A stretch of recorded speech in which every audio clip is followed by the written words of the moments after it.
Last night, the Tigers broke open a scoreless game with the long ball. Austin Jackson hit a two-run shot to put the Tigers ahead. Alex Avila followed, and so did Johnny Peralta, salting away the victory. It was a big victory in Game 1 in this series. Welcome to Comerica Park. Game 2 tonight featuring the visiting Cleveland Indians and your first place Detroit Tigers.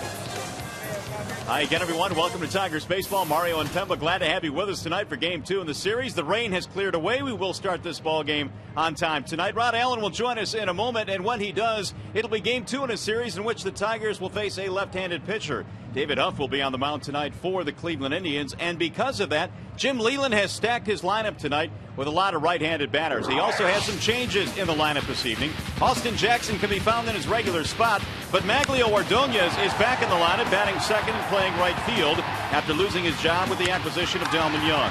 And Brandon Inge is also back after spending about a month in the minor leagues. He will bat ninth. Ramon Santiago, meanwhile, takes over at second base tonight. And as you can see, the middle of the lineup from Young all the way down to Peralta remains the same tonight for the Tigers. So a lot of right-handed heavy batters in the lineup tonight. Tigers hoping to make hay again here in Game 2 as they take a big lead into this series in Game 2 here tonight. Glad to have you with us. Stay with us. First pitch, starting lineups coming up next. But right now, we go back to the Call Sam Studios. Here's Justin White.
America Bank, strength and stability since 1849. Chrysler, imported from Detroit. And by Arby's, it's good mood food. It is Fiesta Tigres night here at the ballpark tonight as we celebrate the Latin heritage of many of our Detroit Tigers. The Cleveland Indians are in town, and the Tigers set to face off against them tonight in Game 2 in this 3-game series. By the way, if Detroit combines for 3 or more home runs in this game, bring a copy of the box score to a participating Arby's location tomorrow, and you'll get yourself a free small order of curly fries. Well, the rain was cruising through the area about an hour and a half ago. tarp is off the field. It looks like the skies are clearing up a little bit, and hopefully no rain the rest of the night. Here is the starting lineup for the Indians. It is presented by your Metro Detroit Chevy dealers. Michael Brantley leads it off at left, followed by Shin-Soo Choo. Asdrubal Cabrera is the shortstop and batting third, a career-high 20 homers this year. Hafner, Santana, Fukudome, and then your bottom three of Laporta, Chisenhall, and Valbuena. Here is the scouting report on Doug Fister, presented tonight by Ace Hardware. Well, time for Fister to get back on track. Had an outstanding start here at Comerica Park in a Tigers uniform. His first start, but his last start gave up quite a few hits, and that was after the rain-shortened delay in Cleveland. So he was a little strong out there. He needs to pitch to contact, keep the ball down. Jim Leyland has his best infield in the lineup tonight, so it should be a good day for Fister. Let's take a look at the Tigers defensively. It's presented by Beaumont Health System. It's Young, it's Jackson, and Ordonez in the outfield. Brandon Inge, his last game was July 19th up here. He's back after playing some good baseball down in Toledo. Peralta, Santiago up the middle. The big fellas, he anchored over at first, and Alex Avila is back behind the plate. Two of the changes tonight in the Tigers starting lineup. Brandon Inge getting the start at third base up from Toledo, and Maglio Ordonez in his familiar spot out there in right field. So I guess this is sort of Jim Leyland's lineup against left-handed pitching. It appears that way. David Hunt, the lefty, on the mound for the Indians tonight. So we'll see if Leyland continues to employ the starting lineup. He also has a pretty good infield out there. Some guys that can gobble up some ground balls. If Fister's on top of his game today, that's exactly what they will get. A lot of grounders. Michael Brantley is leading it off for the Indians, and he looks at a strike call by Tim McClellan. 1 ball and 1 strike. Well, because of the rain that has moved through the area, it has cooled down significantly tonight. 68 degrees our game time temp. Otherwise a very nice night here at the ballpark. There's a ball high. 2 balls and 1 strike on Michael Brantley. 4-game hitting streak for Brantley, who doubled in last night's game to extend that mini streak. Here is Fister's 2-1. And his rope foul down the right field line. 2 balls, 2 strikes. Brantley and then Choo and then Asdrubal Cabrera in the Cleveland first inning. The Tigers, courtesy of their victory last night, lead by 2.5 in the Central. Chicago lost last night as well. They're 5 back. Breaking ball and a wave and a miss. Brantley is out on strikes. It's a really good breaking ball, and remember that Fister stands 6 feet 8 inches. So if you're the hitter in this situation, you're seeing the ball come from an area that you're not really accustomed to seeing, and that had a really nice break to it, and to get Brantley to swing and miss. Good start tonight for Fister. That'll bring up Shin-Soo Choo. 1 for 3 in last night's ball game. First pitch sails outside, a fastball away, 1-0. Choo has hit safely in his last 4, batting .247. And recently activated off the disabled list. He suffered a broken thumb back in June, and that kept him sidelined. Choo is one of those guys that usually is hitting .300, and he's hitting 20 homers, and he's stealing lots of bases. But he got off to a slow start this year, and then spent some time on the disabled list, and now just finally trying to get himself going once again while his team's in a pennant race. Fister back home, and he misses high. 3 balls and 1 strike. Good fastball hitter. And should Fister throw him a fastball here? Choo started the year 2 for 24. That's the slow start that you spoke of. Here's the 3-1. 3-2. That's why Fister has success up here. I know he hasn't won a lot of games, but the earned run average speaks for itself. To have the ability to throw a changeup in a 3-1 count and locate it where he located that last one. Now he can get away with a fastball. Breaking ball instead, grounded through the hole into right field. Base hit.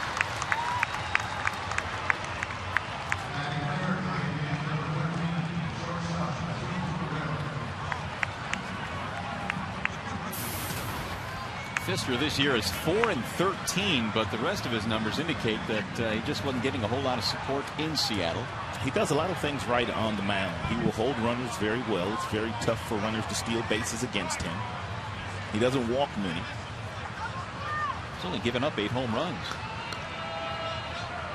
Here is Cabrera. He fouls it back out of play. And Struble is 3 for his last 17, so his average has dipped down to 288. Didn't get a hit in last night's game. 0 for 4.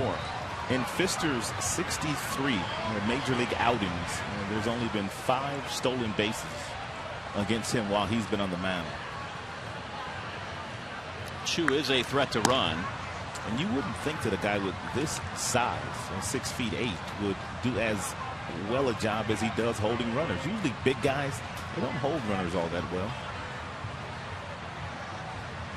Chu measuring his lead. That is popped up. Shallow left field in Jen Peralta, and it'll be Johnny the shortstop making the play. 2 gone. Chu back to first base. Maniacta's team 2.5 back. They have had to scratch and claw all season long. And they had a winning month of April and May.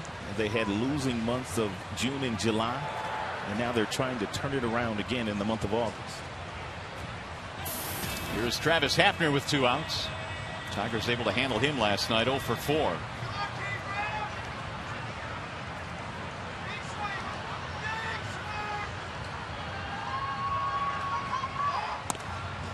Up and in to Hafner. Tigers have the shift on for him defensively. And he gives Santiago a little bit more room to maneuver.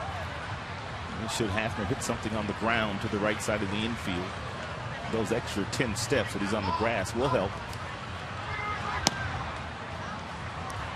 1 ball, 1 strike. Our friend Tim McClelland is behind the plate tonight, so we will have to take an extra long look at his indications of balls and strikes. He's always a challenge for us. There's a quick throw and the runner back. Chu just got in there ahead of the tag of Cabrera.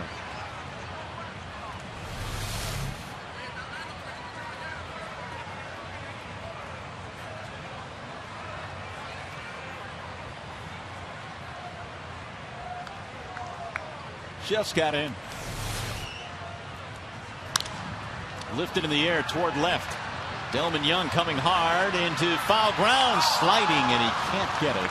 It'll get back into the seats. Great effort by Delman Young. He plays deep, obviously with Hafner being up, and really he gave a great effort but couldn't make that play.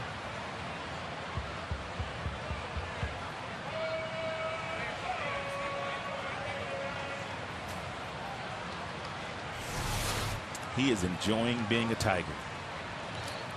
It's off to a nice start with the bat. And Young goes from the Minnesota Twins smack dab into a pennant race. Gained about 12 games in the standings. Another throw back, and Chu gets back in there. Every single ball that Fister throws over to Cabrera is right on the bag. All Cabby has to do is glove it and then drop the tag on the base runner.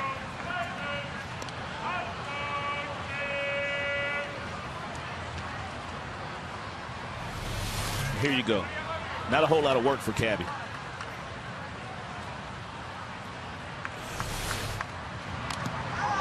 And that one hit him. Hafner hit by the pitch. That'll put 2 Indians aboard now with 2 outs.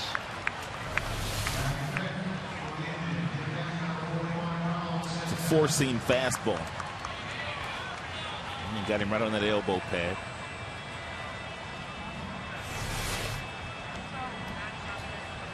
Now Carlos Santana, the number 5 hitter. Indians trying to get something going here with 2 outs. Just underway in game 2 in this series.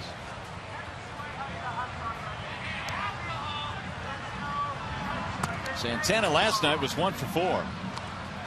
Fister looks like he's a little quick in his delivery here. A lot of the pitches that he's thrown have been up. Looks a little charged up here tonight.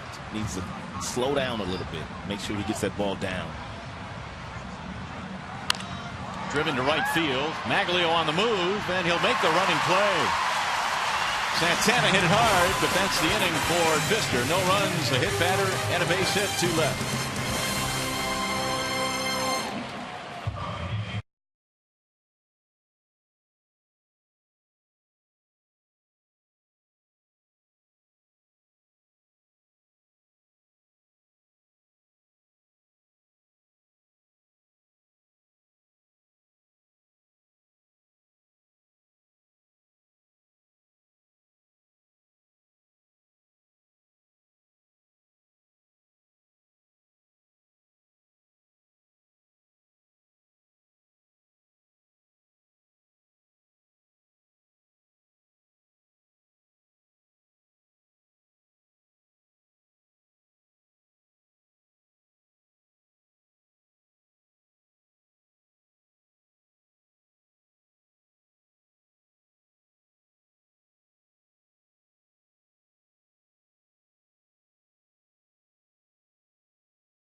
Bottom of the first inning here at Comerica Park. Tigers and the Indians. Brandon Inge back up from Toledo. He'll be in the starting lineup tonight. The Tigers lineup is presented by Big Boy. Jackson, Ordonez, Young, your top three hitters. Cabrera cleaning up, and Victor Martinez and Alex Avila. Peralta, Inge, and Santiago, your bottom three. Bernstein Advantage brings you the scouting report on David Huff. Get the Bernstein Advantage. We go to bat for you. And for the most part, he has spent the entire season down in the minor leagues with a sprinkle of starts up here in the major leagues. And one thing he has done well, he's kept the ball down at the bottom of the strike zone. They've also scrapped his slider. He is now throwing a curve with the changeup and the fastball. And his numbers were really good in AAA. 9-3 were his numbers down in the minors. And so he earns another opportunity here in the big leagues. Jackson leading it off against him. Austin batting .245, and he takes the ball inside. 1 ball, 1 strike on Jackson, who comes in with 5 career at bats against Huff, and he has 3 hits. 2-1. Austin last night 1 out of 4, hit the 2-run homer to give the Tigers the lead. That's low and inside. 3 balls, 1 strike. Ordonez and then Young to follow here against Huff, who's 26 years of age.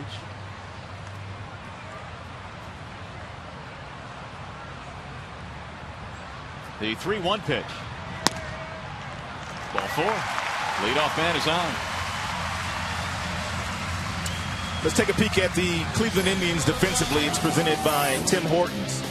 Brantley, Fukudome, Sensu Chu in the outfield, Chisenhall, Cabrera, Valbuena, Laporta round out the infield. The very talented power hitting switch hitter Carlos Santana putting down the fingers for David Huff tonight. Well, Jim Leyland said before the game one of the reasons he has Ordonez batting second is that he likes to hit the ball the other way. And if you get Jackson aboard, you might have a first and third situation. We'll see what Maglio does here, batting .228. Jim also pointed out that he really didn't know where else to hit Maglio today. He was not going to bat him 8th. He didn't want to embarrass him in that fashion. So the number 2 spot was a likely position for him today. No balls, 2 strikes. When he does drive them. When Maglio does drive the ball the opposite way, Jackson needs to get on his horse, because Chu in right field has one of your better throwing arms of any right fielder.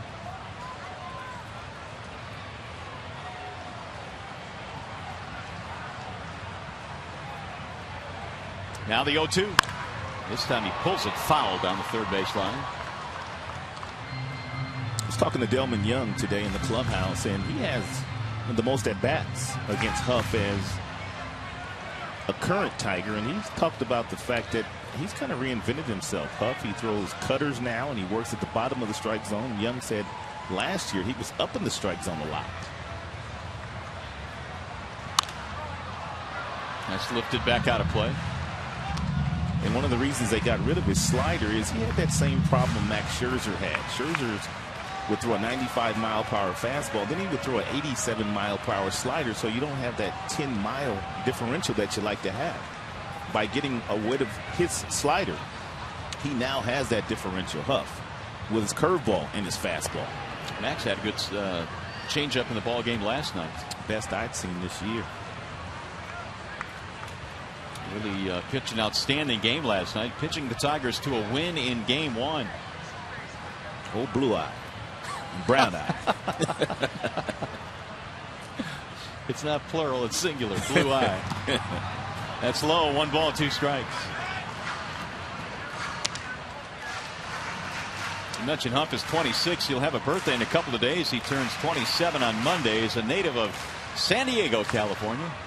He was a high drafted pitcher in 2004. Sandwich pick, I believe, was the 39th player chosen that particular season. There's a base hit to left.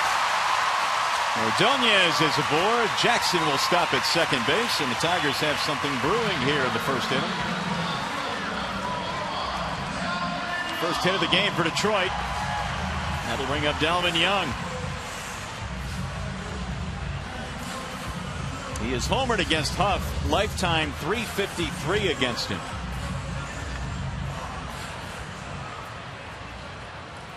Tigers would like to get out to an early lead in this one, give Fister some breathing room.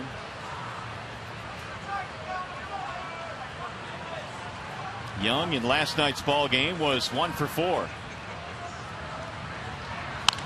And he drives this one in the air to center field. Fukudome is under it.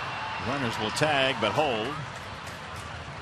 And Young is retired on 1 pitch. 1 gone. Now Miguel Cabrera. An opposing pitcher going up against the Tigers these days, there's really no let up in the middle of that batting order.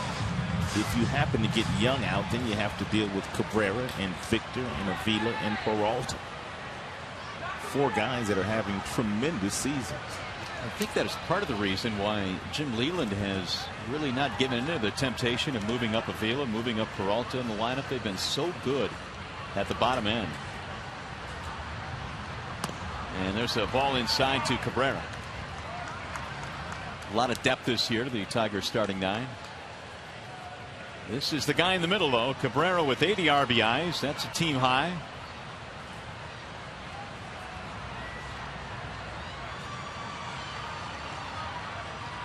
Here's the 1-0. Swing and a miss.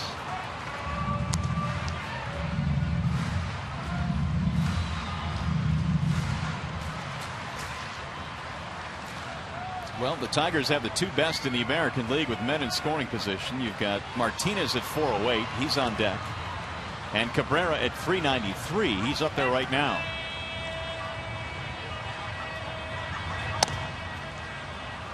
Two and 1. Cabrera was able to extend his hitting streak last night. 16 games in a row.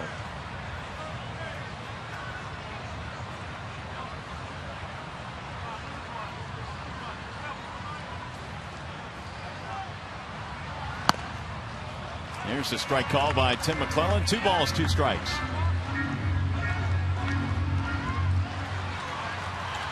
Four straight fastballs to Cabrera. All cut fastballs by Huff.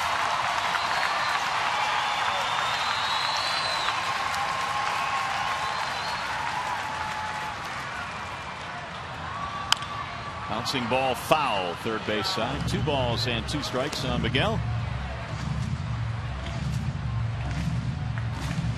Cabrera's hitting streak, his all-time high, is 20 in a row. He did that last year in the Tigers uniform. Huff, meanwhile, trying to dig himself out of a first-inning jam, a single and a walk.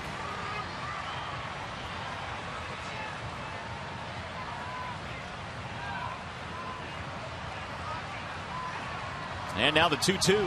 Outside, 3 balls and 2 strikes. Jim not afraid to gamble here with Cabrera in the batter's box. It's a 3-2 count. Some managers would be afraid to allow the base runners to run. But I believe he has enough trust in Cabrera to start his base runners here to stay out of a double play should Cabrera hit it on the ground. Runners go, and it's on the ground and through. It's out of the reach of Asdrubal Cabrera. Jackson scores. Ordonez goes to third base. It's an RBI hit for Miguel Cabrera. It's nice to have that guy that you can trust if you're Jim Leyland. You start your runners, you know Cabrera's not going to strike out because he doesn't strike out that often. He got himself another fastball. It was down. He didn't try to pull it. He drilled it right back up the middle, and the Tigers get on the board first here tonight. RBI number 81 for Cabrera. And Detroit strikes first here this evening. Here is Victor Martinez. Maglio got them young legs tonight. A few days off. He got to third base on that base hit up the middle. Sure did. In a hurry. Sets up Victor nicely.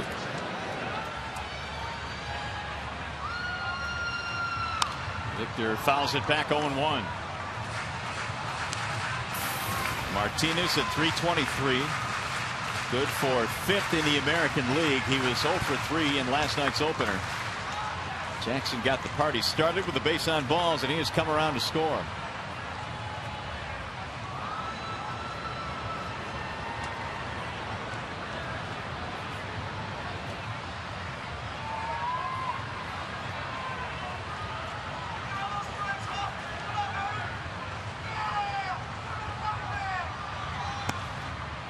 1 ball, 1 strike.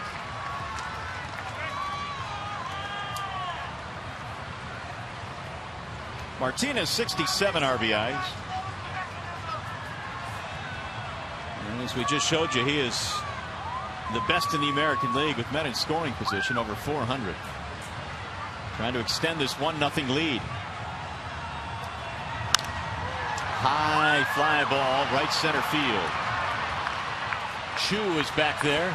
That'll score the run as Ordonez comes in. Sac fly. RBI, and the Tigers lead 2-0.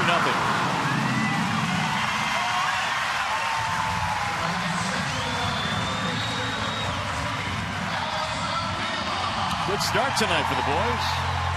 RBIs for Cabrera and Martinez.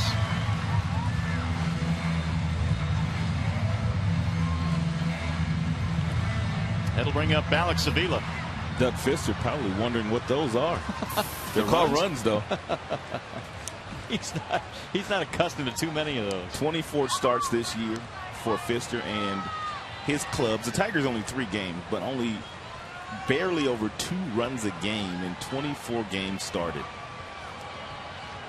Now Avila, and he looks at ball 1.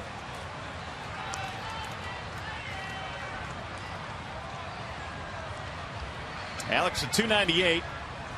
He's had at least 1 hit in 14 of his last 15 games.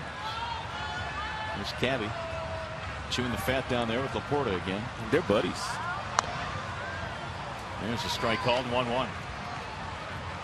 They were jawboning a lot last night at first base. Laporta trying to pick his brain. How do you hit like that? It's God-given, Matt. It is God-given. Here's the 1-1.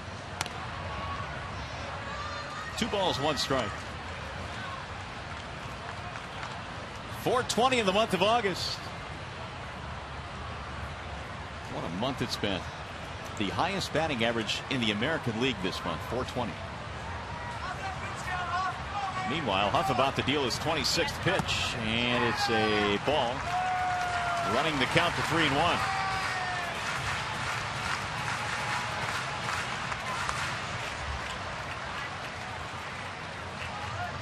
The ratio not very good here to start this game for David Huff. Well, the Tigers have the kind of offense that will stress you out a little bit. You know, they will cause you to try to maneuver your way around that strike zone. Huff no different than many starting pitchers in the big leagues. There's another walk, his second of the inning. So that'll put runners at first and second. Tim Belcher gets off his seat, and the former Tigers pitcher comes trotting out to the mound.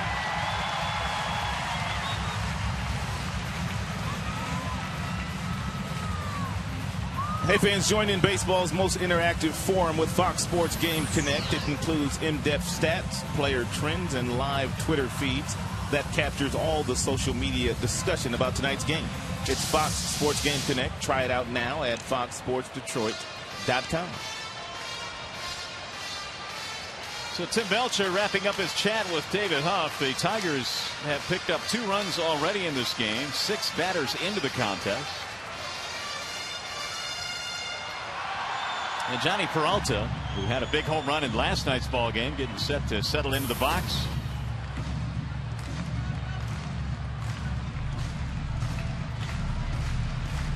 Two out of 3 last night. And Johnny got himself an 88-mile-per-hour fastball last night from the starter, Josh Tomlin, and drilled it. And it was right after Avila played long ball to right field. Ball 1. Ooh, Johnny's been money in these situations this year. Just when you think you're out of the inning, you've gotten Victor, you've gotten Cabrera. Here comes Peralta. Those numbers were with 2 outs and runners in scoring position, which makes it even more special, the 2-out hits. He's had a lot of them this year. Trying to deliver another one. Johnny's 6 out of his last 10. Ball high, and Huff again just kind of meandering around here. 3 balls, no strikes. I don't know for sure, but it looks like he might be pitching around Peralta to get to Brandon. If he is indeed doing that, he is about to walk the bases loaded to face Inge. And there's a strike, 3-1. Surprised Johnny wasn't swinging there. Unless he was thinking along those same lines that Huff was not going to give him anything to hit. Because that was a really good fastball to hit at 89 miles an hour right down the middle. Fouled away. Now it's 3-2.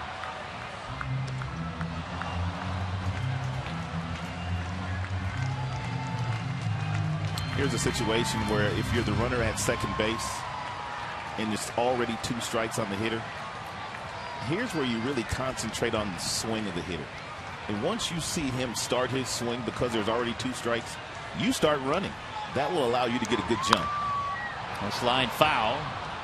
That was his 33rd pitch of the inning right there. And a guy like Cabrera, who's not the fleetest of foot, any extra steps that you could get to help you score on a base hit is a good thing. 3-2 on Peralta. Tigers have a couple of runs in. Cabrera, Martinez with the RBIs. Fly ball, right field, not very deep at all. Shin-Soo Choo is under it, and that will finally end the inning for Huff. However, the Tigers get a pair. We go to the second.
Inning right here on Fox Sports Detroit. On Fox Sports Detroit Plus, we have our ISO game in which we're isolating every position every inning, this being the second inning. So Santiago over on Plus is being isolated, and kind of something different we're trying. John Keating is hosting that, and I know, Rod, you're later in the game going to provide some analysis as well. Yeah, I'm going to go over and I'm going to talk about the shortstops for the full inning. I'm going to get Peralta, and I'm also going to get Asdrubal Cabrera, the very talented shortstop of the Cleveland Indians.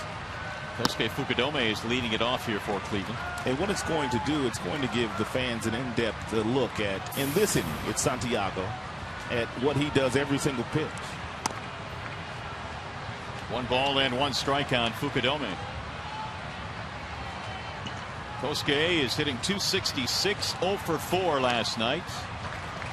1-2. Fister is staked to a 2-0 advantage as we play here in the second.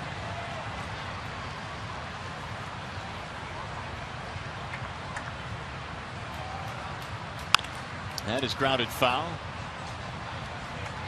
One of the things when you talk about isolating players, I find it fascinating, guys up the middle of second and short, especially with runners on base, and how they will either cheat one way or another, how they communicate with their double play partner on where a certain pitch is going. It kind of depends on the athleticism of the middle infielder.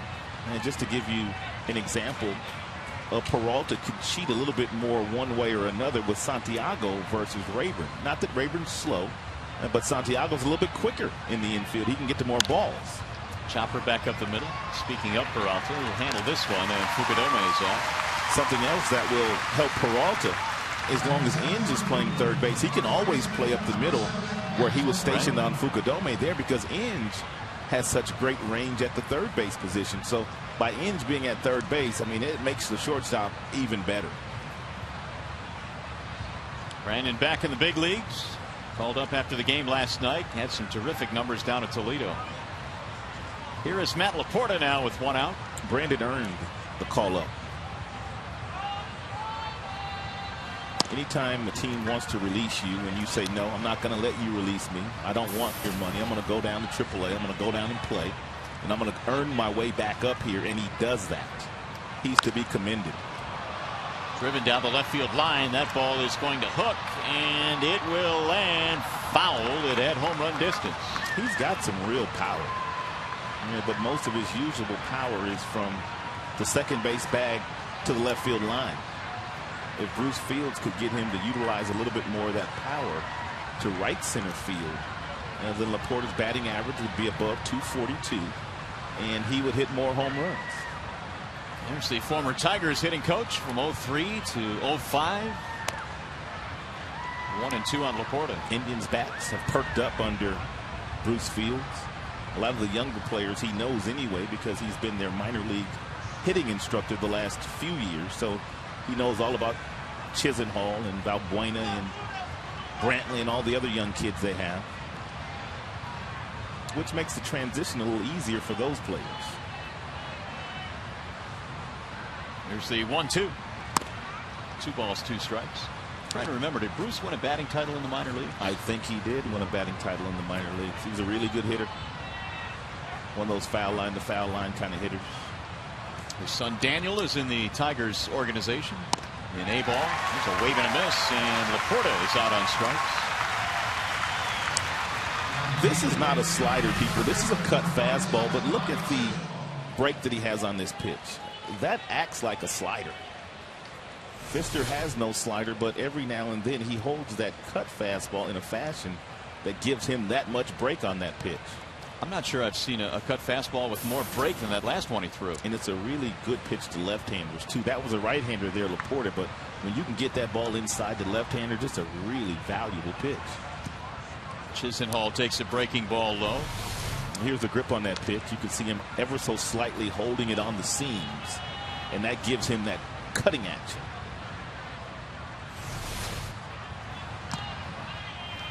Something else about Pfister that we didn't know, but when he throws his fastball, he uses no seams. It's a no seams fastball, not 2 seams. It's no seams, and he gets that kind of movement with that pitch. 2-1. Chisenhall 1 for 3 in last night's game. On the ground to the right side under the glove of Cabrera, but right there is Santiago. Pfister couldn't haul it in. Otherwise they had the runner out. They may have to give Pfister an air, and he was there, and it was a good throw by Santiago, and he just didn't miss it.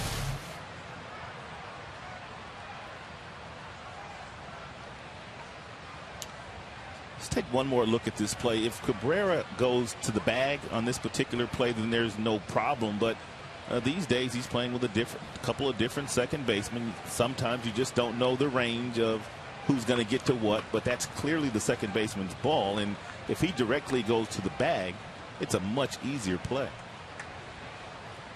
And you're correct in your assessment. E1 keeps the inning going, and a strike called on Luis Valbuena. First error of either team. Valbuena batting $120 at the big league level. Numbers were much different down at AAA. Swing and a miss. 0-2. Valbuena with the Indians is 3 for 25 this year. They recalled him yesterday from AAA, his 3rd stint with the ball club. And the 0-2. Swing and a miss. Down he goes. So Pfister is able to pitch around the air. His 3rd strike. We go to the bottom of the 2nd.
Doug Fister through 2 innings has kept them off the board. Here come the Tigers now. Brandon Inge leads it off.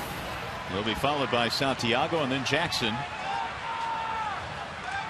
Brandon, very good numbers in 29 games, had 7 homers down at AAA and 19 RBIs.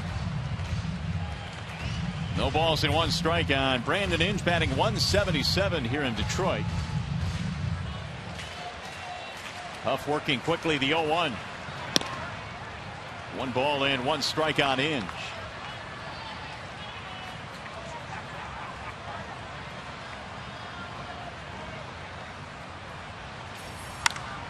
Swung on, hit high in the air to left field, way back. This ball might get out of here, and it will. Okay. Oh! Do you believe that? Okay. Brandon Inge had his first at bat back. They're on their feet now. Wow. That's right.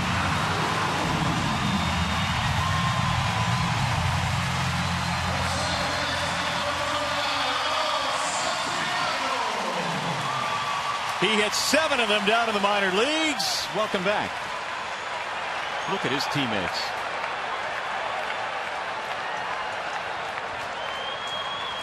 Couldn't have happened to a better guy. Well said. It really couldn't. Brandon Inge in his first at bat back hits a solo home run. He was 0 for his previous 25 before being sent down. And now he's hit his first homer since April 13th against Texas. And the Tigers have a 3-0 lead.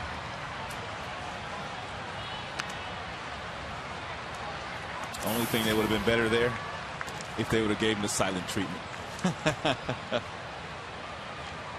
Then you're officially back. Then you're back. You're back. Santiago takes a strike call. 3-1.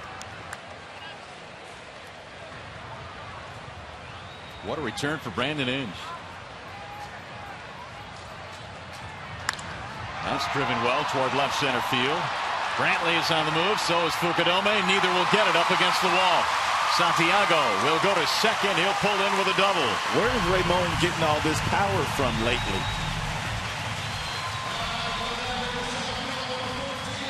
His last 3 hits have been a big fly and 2 doubles in the exact same area.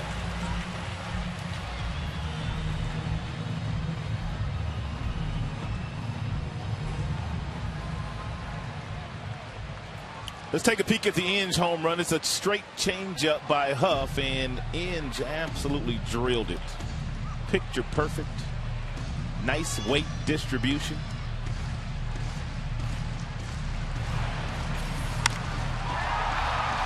Probably didn't even feel it coming off the bat either.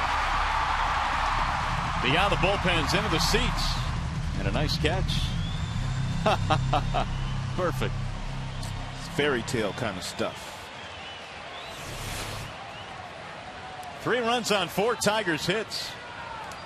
Huff threw 34 pitches in the first. In the second inning is not going much better.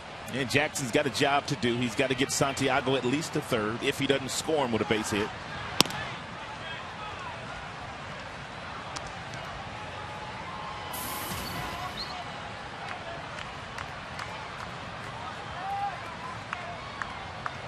Jackson had a walk.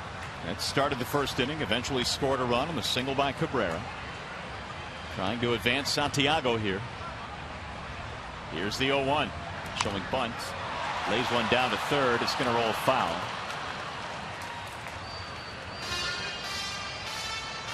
Oh, 2 on Austin Jackson.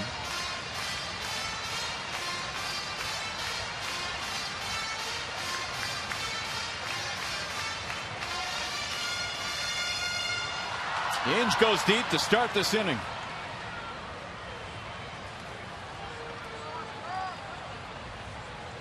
Huff just trying to regroup here. 2 walks, 2 singles in the first, a homer and a double here in the second.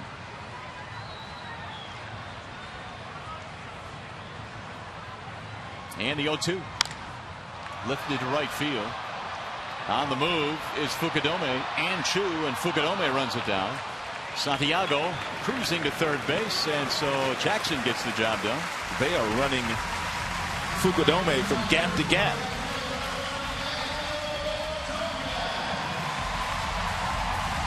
Now an RBI chance for Maglio.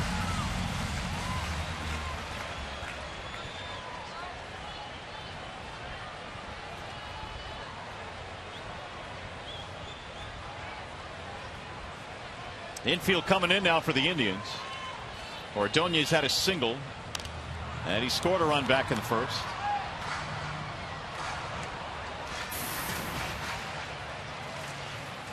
.230 batting average for the year now for Mags. He's knocked in 23.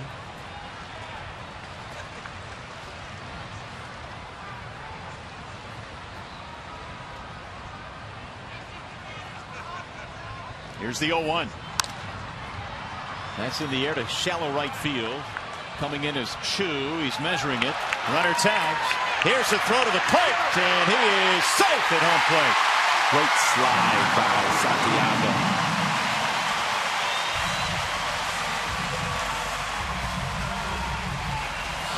What a quick release by Sin-Soo Choo in right field. He has one of your better arms in this position. He gets set, and the release is so quick, and the throw is firm and accurate. He almost had his 10th assist of the year. Meanwhile, the Tigers have their second sacrifice fly in the game. It looks like Santana's not going to be blocking the plate very much more in his career. He had that incident last year where he had his knee torn up, and apparently he's gotten word from his people, we don't want you blocking the plate. That was in Boston. I think Ryan Kalish collided with him at home plate. Correct. And just ended his season last year. And for your information, there are some general managers out there that have given their catchers instructions. You don't have to block the plate. That run is not as important as you playing the regular season. Valbuena drifting on the pop-up by Young to end the inning. However, the man of the hour right now is Brandon Inge. First at bat back, it's a homer.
Well, the score in this one is now 4-0 in favor of the Tigers. 4 runs, 4 hits Detroit. No runs, 1 hit for Cleveland. And Doug Fister back at the hill facing the top of the lineup now. He has a nice little lead to work with here. Michael Brantley, Shin-Soo Choo, and then Asdrubal Cabrera. The first pitch is in for strike one. Brantley struck out to start the ball game on a dandy curveball by Fister back in the first. 272 this year for Brantley. The 0-1 is hit back towards second base on a backhand. Santiago has it. And one gone. Time for a game break now. We go to the studio. Here's Justin White.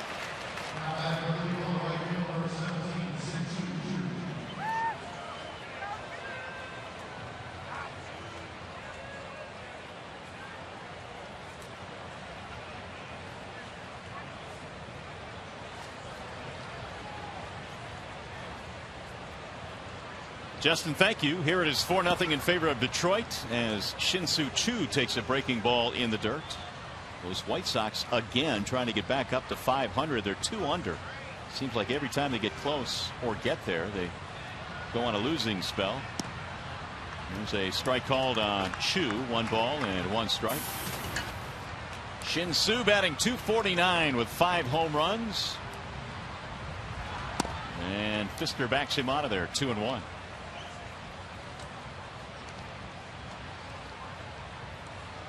Choo had a base hit back in the first, extending his hitting streak to 5 straight. That's lifted in the air and pretty well. Young going back to the track and to the wall. It's going to carry out. Left center field, power for Shin-Soo Choo, his 6th of the year. And it gives the Indians their first run of the game. That ball just kept going.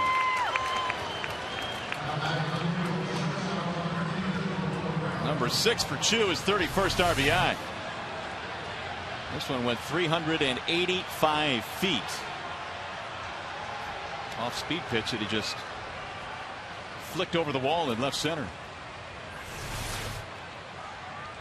4-1 ball game now.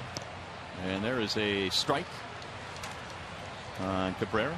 Meanwhile, how about these numbers for Choo against Doug Fister? 7 for 14 with a couple of long balls. So the Indians desperately needed a run after the Tigers jumped out to a 4-0 lead, and they've gotten one. Cabrera is 0 for 1 in the game. That's back out of play. 1 ball and 2 strikes. Struble, while he has had a career type year, is still struggling a bit of late, though. He's 3 for his last 18. Still, compared to his numbers of previous seasons in the major leagues, not even close. By far his best year. He did not go, says Country Joe. Let's see. Pretty close. I wonder if Country Joe's headed to the Kenny Chesney concert after the ball game tonight. A 2-2 pitch, and it's rolled foul. Well, I'm alone for this inning because my partner Ron Allen has moved over a couple of booths, and again on Fox Sports Detroit Plus, they have the ISO Cam show going on there where they're isolating a different position every inning and using Ron and some other analysts to analyze all of those different positions. He is joined there by John Keating. 2 very, very well dressed gentlemen, to say the least. And right now they're talking about Johnny Peralta and his responsibilities at short for the Tigers. 2-2. The count stays on Cabrera. When they get to the bottom of the 3rd, they will be isolating Mr. Asdrubal Cabrera.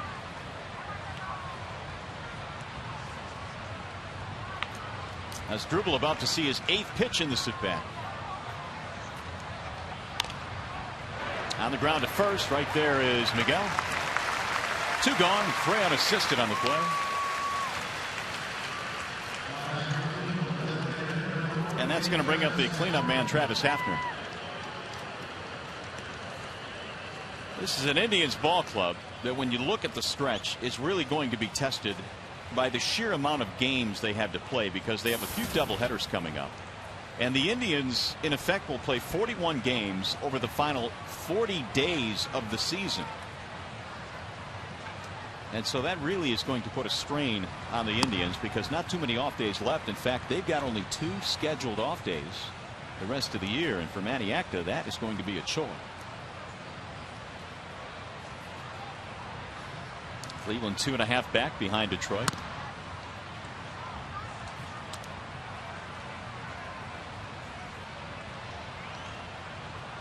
Ubaldo Jimenez will be towing the slab tomorrow for the Indians. Series finale here against Rick Porcello. Ball high, 3-0 on Travis Hafner. Santana waiting on deck.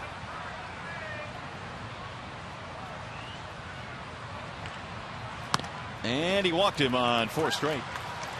Base on balls for Hafner, so he's aboard for the second time. That's the first walk for Pfister. By the way, this game is available in crystal clear high definition on Fox Sports Detroit HD, sponsored by Xfinity from Comcast. Runner aboard now with 2 outs. A run in on the homer by Shin-Soo Choo. Here is Carlos Santana.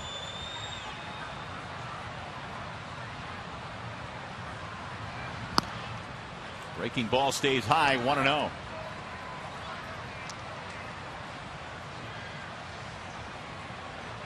Pfister surrendered a single and a walk, or a hit batter, I should say, in the first, an error in the second, and now a homer and a walk here in the third. 1 ball, 1 strike.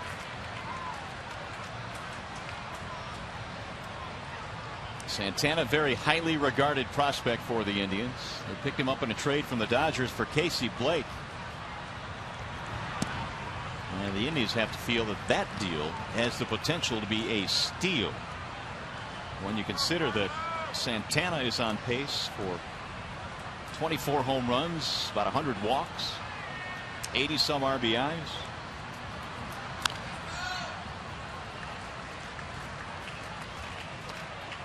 And you've got a couple of backstops that are having really good seasons. Santana for the Indians, and of course Alex Avila for the Tigers. And nobody has a better batting average from the catcher spot in the American League than Alex. Slugging percentage over 500. That's pulled to the right side and through, a base hit. First and second now with 2 outs, and that will bring the tying run to the plate. It'll be Kosuke Fukudome.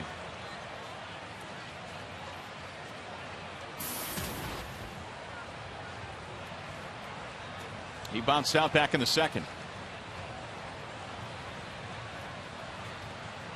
Of course, the big pickup that the Indians had was Jimenez, but Fukudome was their first trade that they consummated before the trading deadline. And Fukudome, because of the injuries they have had in their outfield, coming in to help.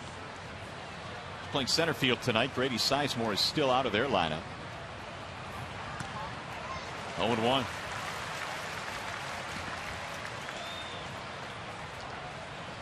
Kosuke spent some really productive years in Japan. Won 4 Gold Gloves there. A couple of batting titles. And solid but not spectacular numbers with the Cubs. 0-2. Pfister tied him up there.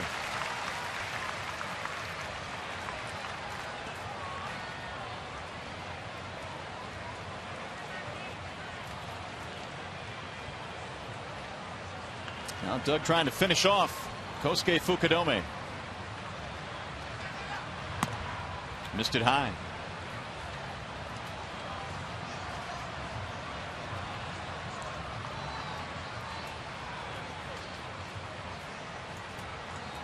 Hafner the runner at second base. Santana at first. And he got him, strike 3. Pfister picks up his 4th strikeout. They will strand 2. However, Shin-Soo Choo puts the Indians on the board. An opposite field home run, his 6th.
season tickets and receive postseason priority for the 2011 campaign. Call 313-471-BALL or visit tigers.com. And hopefully some memories similar to that night in 2006 when Maglio sent the Tigers into the World Series. What a memory here in the Motor City. And hopefully more memories to come this postseason. Hopefully the Tigers will be involved. David Huff back to the hill as we go to the bottom of the third, and the first pitch is blown away to Miguel Cabrera. It'll be Miguel to be followed by Victor and then Alex Avila. Tigers have 4 runs, 4 hits, and the Indians have run on 3 hits.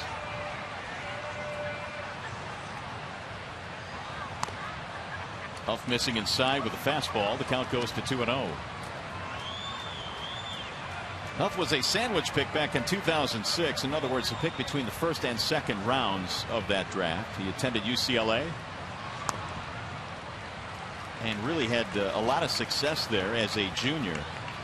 All Pac-10, led the conference in innings pitched. Big time college program. The 3-0 is in for a strike, 3-1.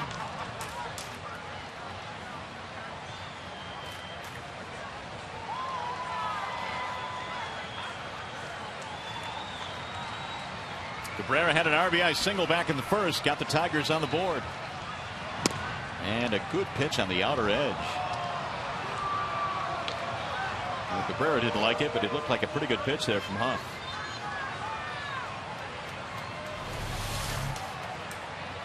And Fox Tracks says pitch number 5 was right on the edge. Here's the 3-2. He walked in there. The leadoff man is aboard, so the Tigers again get something rolling. By the way, you can vote for the Tigers. McDonald's Player of the Game is presented by the Quarter Pounder with Cheese tonight using your cell phone. Text Tigers followed by a space, then the player's uniform number to 37338, or you can vote online at foxsportsdetroit.com. Final results coming up post game on Tigers Live. Here's Victor Martinez.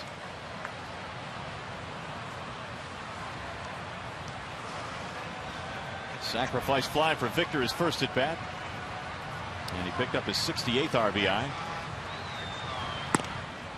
Huff missing high, ball 1. The one thing the Indians have not done a whole lot of this year is walk too many batters. In fact, their staff has the fewest walks in the American League, and that may be one of the big reasons why their pitching staff in the second half has done very well, particularly the bullpen. Missed again, 2-0. Chad Durbin, the former Tiger, is tuning up right now in their pen. Because Huff is throwing an awful lot of pitches early in this game. He's already thrown 58. And we're not even 2 batters into the 3rd inning.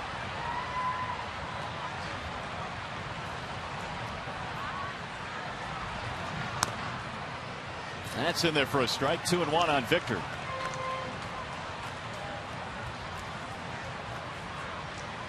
.59 pitches, and you see the ratio not all that good. 32 of which are strikes. 27 have missed the strike zone for Huff.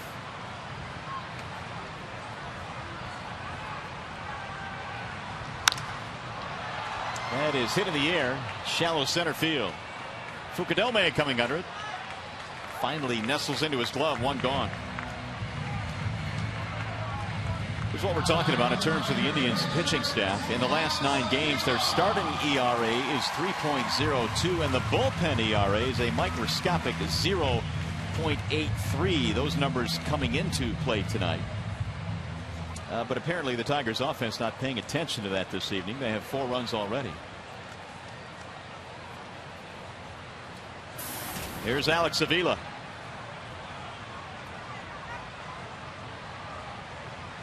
Avila walked. That was back in the first inning. 3 walks tonight for Huff.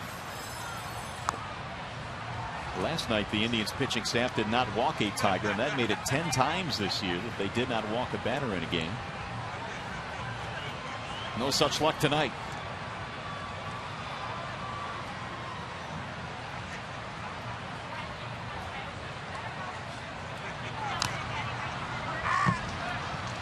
1-1 on Alex.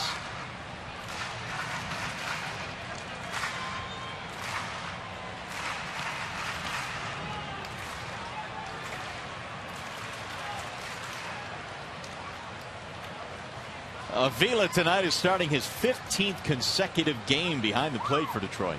I mean, they have really leaned on Avila through the Martinez knee injury.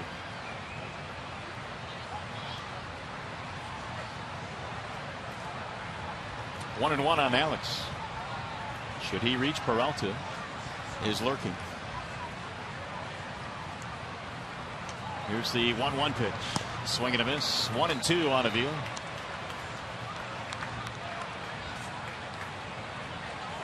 Alex now 7 for 13 on this homestand.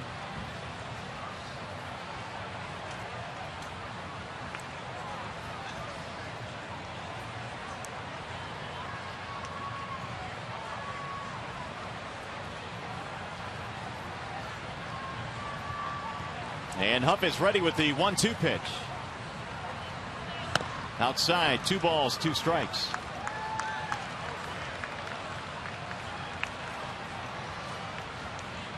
Tigers started the inning with a walk to Cabrera.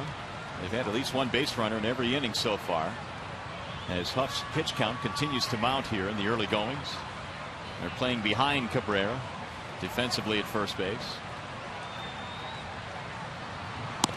Check to swing high. 3-2. Huff now has gone to 4 full counts already in this game. With Peralta waiting on deck.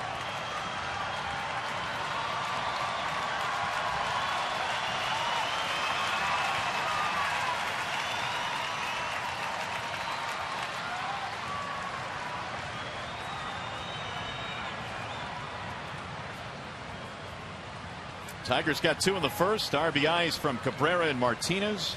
Inge then homered in the second, and Ordonez hit a sac fly. That's how the Tigers have gotten their 4. Runner going, and there's a ball inside. He lost it. Well, Cabrera was on the move. The Tigers now have runners at first and second. 2 walks in the inning, and now 4 for the game. And that look says it all for Tim Belcher. He is not used to seeing his pitching staff issue the base on balls. Maniac, a slow walk out to the mound. And we'll see if he's bringing the hook with him. He is indeed. So Huff will not survive the third. It's a wall side windows pitching change. Cleveland goes to the bullpen. Here comes Chad Durbin. We'll be back.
Two on and only 1 out, and already leading it 4-1. By the way, the Kansas City Royals will visit Comerica Park in a 4-game series August 29th through September the 1st. Tickets on sale right now at 866-66-TIGER, or simply go online to tigers.com. Well, it was kind of a thin crowd at the start because of the rain in the area, but boy, it's filled in nicely. Another big crowd here tonight as Chad Durbin continues his warm-up pitches. It'll be his 43rd appearance of the season. Elevated ERA. Wants to strike out pretty good. However, opponents have hit .301 against Chad Durbin this season. And the former Tiger back here in Detroit, trying to clean up the mess here in the third inning for Huff, who walked a couple of batters, and David Huff would end up walking 4 before departing in this game. Here's Johnny Peralta.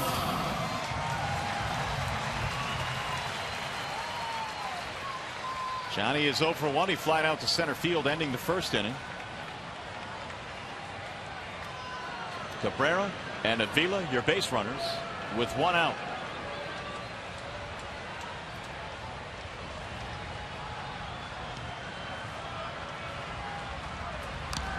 Fouled back 0-1. Peralta has not had much success in limited at bats against Durbin. 6 at bats, 0 for 6 against him. Durbin was signed as a free agent on March the 1st by the Cleveland Indians.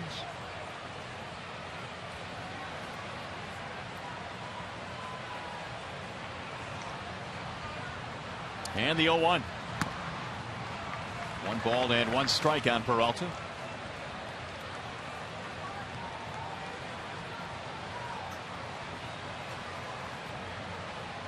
Durbin had a season high 3 shutout innings against the Tigers back on August 9th.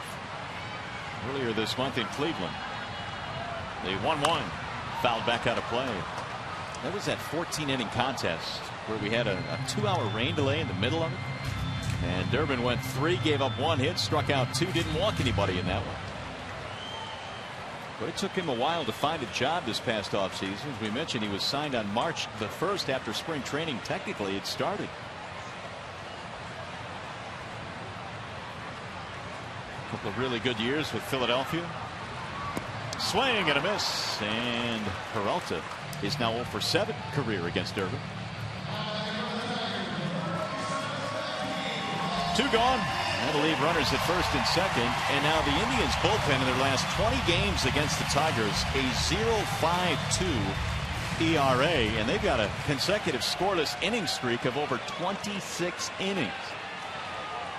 Tigers just have not been able to figure out the Indians' pen.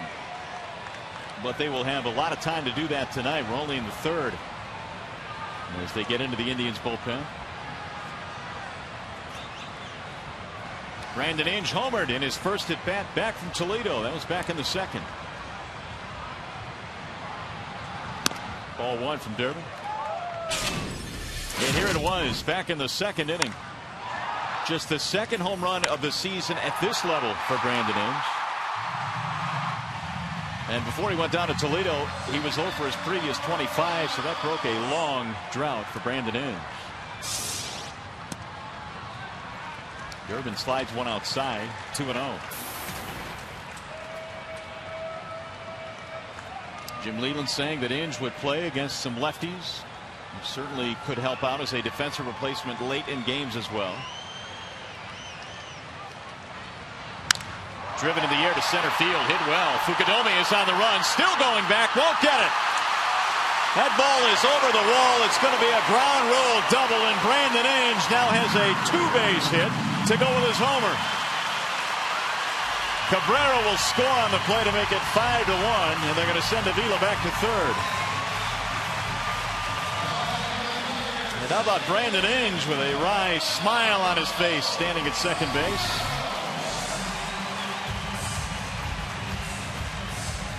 The unfortunate bounce over the wall, otherwise Inge drives in a pair.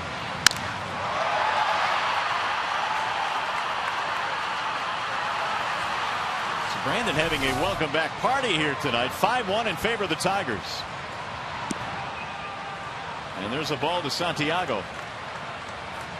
That run will be charged to Huff. So one of the 2 walks in this inning coming around to score.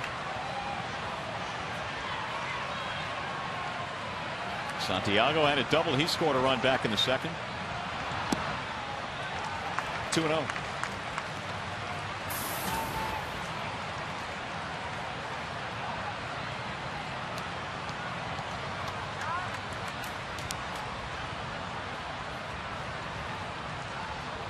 And Durbin's 2-0 pitch.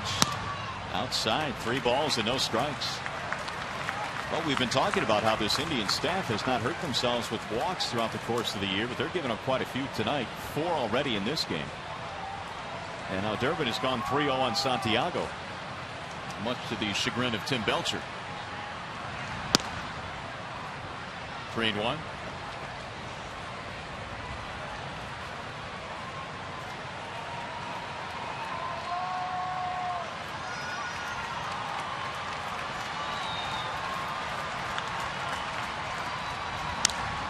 Looped in the air to left. Brantley is there to finally end the inning.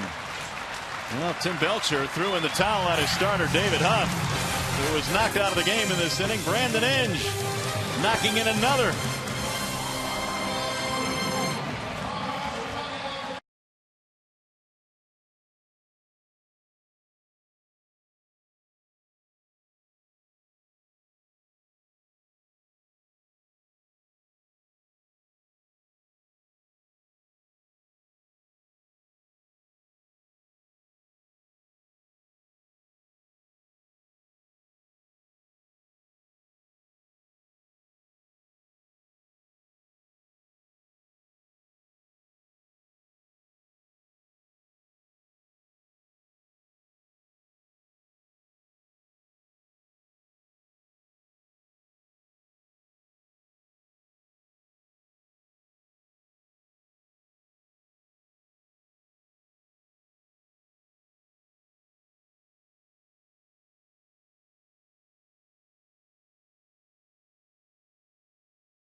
Last American League pitcher to win the Cy Young and the MVP in the same season. That is your question here this evening. Last one to do it in the American League in the same season. Justin Verlander certainly has an opportunity to do that this year. My partner's back. Rod Allen rejoins us here in the booth. And after netting over there for Fox Sports Detroit Plus, that ought to have been fun over there. It was cool. We had some nice activity regarding the shortstop, and you know, some of the things the shortstop likes to do before pitches, who covers the bag, different things like that. A little bit different, shaking it up tonight. That's in the shallow right field. It's going to drop right in front of Maglio and out of the reach of Santiago. There's got to be some better communication on that play.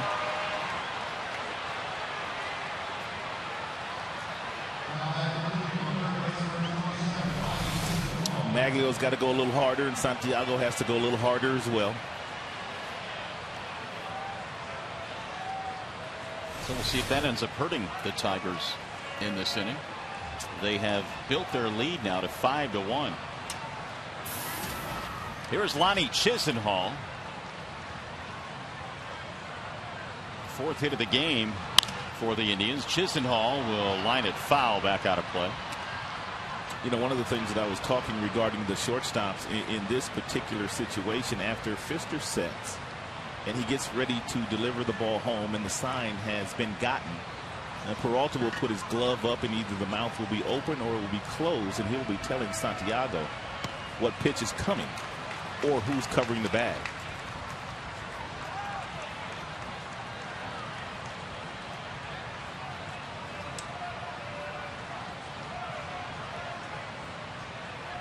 Chisenhall reaching on an error in his first at bat. Part of the communication sometimes that you don't really notice, even if you're watching on TV or sitting here at the ballpark. Your shortstop and your second baseman in constant communication with each other. If the mouth stays closed, as it was right there on the last couple of deliveries by Fister, that means Peralta's covering the bag. And if he opens it up, that means the second baseman is covering the bag on a steal. Wave and a miss. Chisenhall is out on strikes. 5 strikeouts for Doug Fister. As long as Fister's keeping that ball at the bottom of the strike zone south of the knees, it's a good day for him because that's when he's at his best. Here's Valbuena.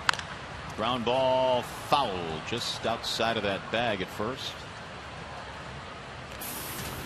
Tigers had 5 runs, 5 hits. Indians tonight a run on 4 hits.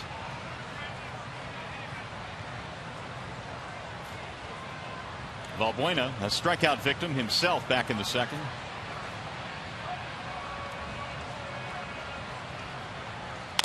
Shattered bat right back up the middle, knocked out by Fister. Going to be a tough play. Peralta safe.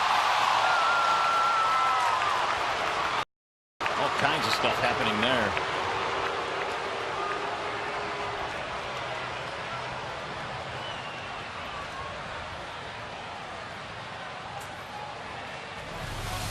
If Fister doesn't get glove on this ball, it's a double play ball because it would have gotten all the way to Peralta. But he's a really good fielder. He's going to go for everything that he can get to. Do or die play by Peralta, barehanding it and flipping it to Cabrera, but not before Valbuena is crossing the bag. Or was he?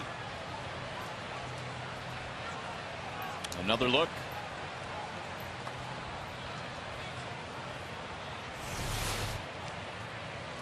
It'll be an infield hit. And Brantley takes a strike. So the Indians trying to claw back into this one. The Tigers 2 in the first, 2 in the second, 1 in the third.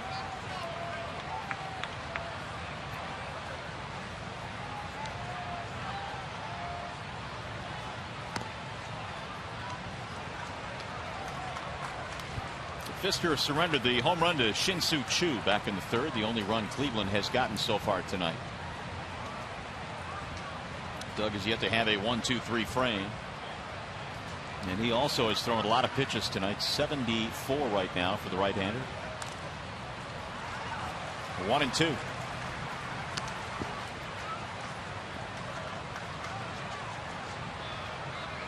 Brantley is second on the Indians with 62 runs scored.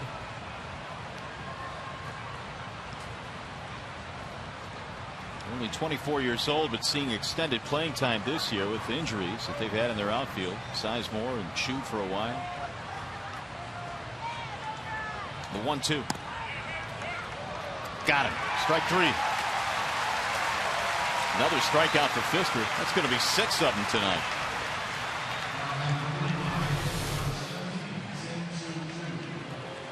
And that was a swing back fastball there. We've talked about Fister and the fact that he can cut that fastball to run in on the left-handers, but that one had a little bit of a running action to the other side of the plate.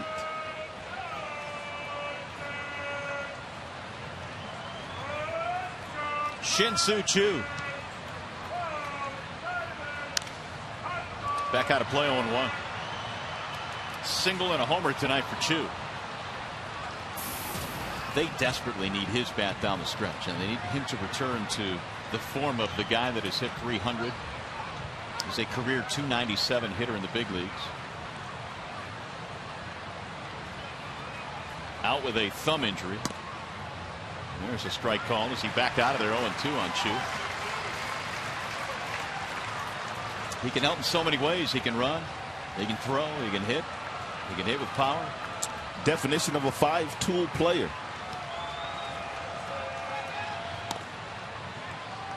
1-2.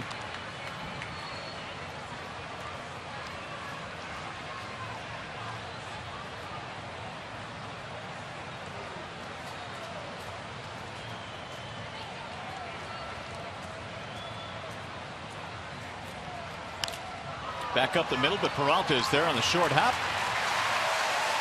Force out ends the inning. No runs, 2 hits. Fister picks up 2 more strikeouts.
Lions season tickets. See the Bears on Monday night and the Super Bowl champion Packers on Thanksgiving Day for just $40 per game. Call 313-262-2011 or visit DetroitLions.com.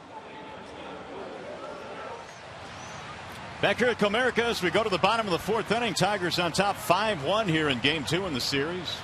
Chad Durbin back to the hill.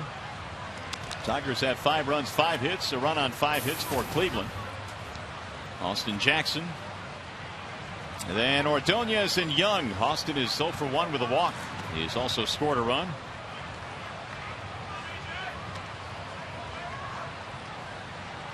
Tigers have scored in every inning so far. 2 in the first, 2 in the second, and 1 in the third. Right back off of Durbin. It'll roll towards second base. They'll have a play. The old 1-4-3. 1 out. Hit Durbin right in the back. And ricocheted right into the second baseman, Valbuena.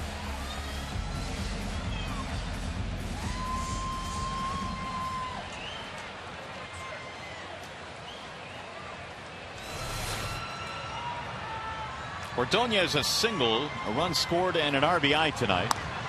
Big swing there, 0-1. So Jim's 2 big changes in the lineup this evening. Ordonez starting in right and Inge starting at third. They've combined to knock in 3 runs. 3 of the 5 for the Tigers.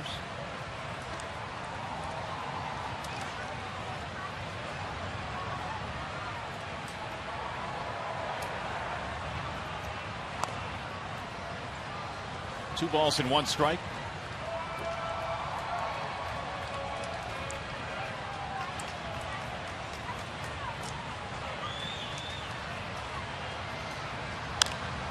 Lifted to right field.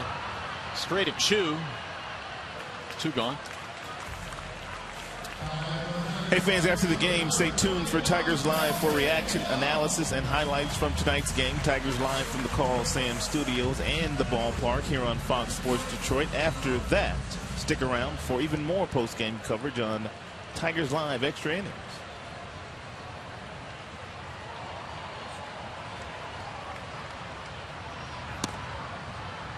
And a strike called on Delman Young.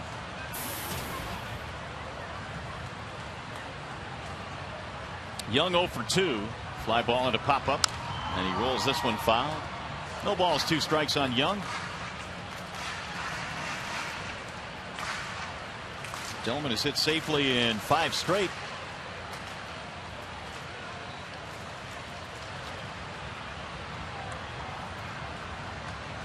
And the 0-2. Broke his bat slowly towards second. They're going to have to hurry, and he is out at first base. Inning over. Tigers go 1-2-3 against Durbin. 4 in the books here at the ballpark.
tire price period, Bell Tire. And by Nissan's bottom line sales event. Visit ChooseNissan.com or see your local dealer today. Pfister back to the plate. First pitch is lined to center field for an out. That's Drupal Cabrera to Austin Jackson. They pretty much have kept their all-star shortstop Cabrera in check for the first 2 games of this series. 0 for 3 tonight, 0 for 7 in the series. Pfister facing Travis Hafner. 5-5-1 for the Tigers, 1-5-0 on the scoreboard for the Indians. Hafner tonight has been on base twice, hit by a pitch, and he has walked.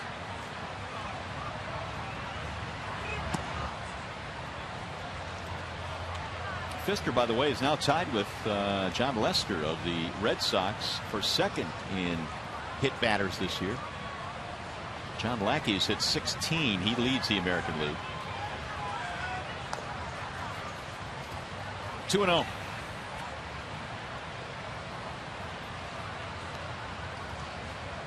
Big Travis 3 for his last 19, but again he's been on base twice in this one.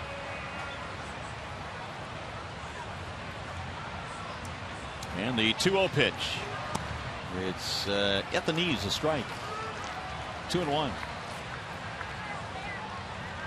Hafner has not really had a huge season since 2007, the last time he drove in 100 runs. That was probably the last time he had a healthy season. He's had a lot of different injuries the last few years. Santiago charging from the outfield grass to handle that ground ball. 2 gone. Health certainly has a lot to do with it, doesn't it? Especially a guy like Hafner and the kind of injuries that he has had, and he's hobbled right now. I don't know what his issue is right now, but he's clearly not 100%. But just having the big guy in the batting order, it helps everybody else around. Here's Carlos Santana. Single and a line out. High fly ball to center. Jackson on the move. Still going back. We got a man there. And a 1-2-3 inning for Doug Pfister. Tigers baseball tonight is presented by Bell Tire.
American League pitcher to win the Cy Young and MVP in the same season. Could Verlander do it this year? We'll see. It was Dennis Eckersley back in 1992 with Oakland.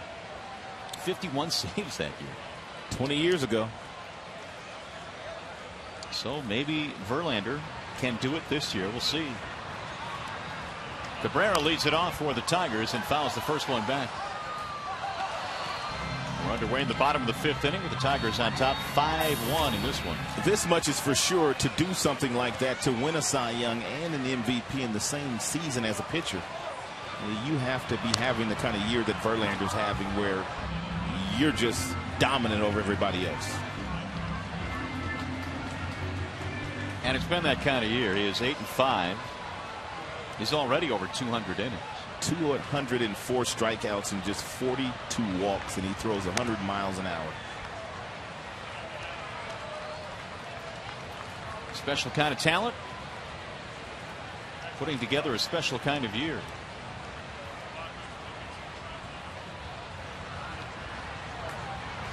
Swing and a miss. Cabrera is out of there.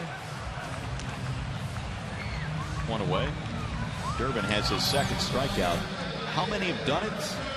Well, since 1956, 9 of them have done it. A couple Tigers. Denny McClain did it in '68, and we've already talked about Hernandez doing it in '84. Vida Blue is on that list. I remember Leland talking the other day about facing Vida Blue in the minor leagues. He said I didn't do too well. The 2 most notable pitchers that the Skip has ever faced in professional baseball, Nolan Ryan and Vida Blue, he said. They were pretty good. They were indeed. Martinez, a sac fly in the first, drove in a run.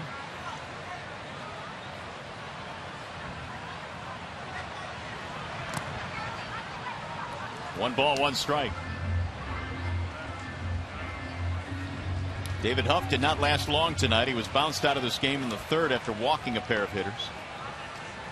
And Durbin took over in the 3rd inning, pitched a 1-2-3-4.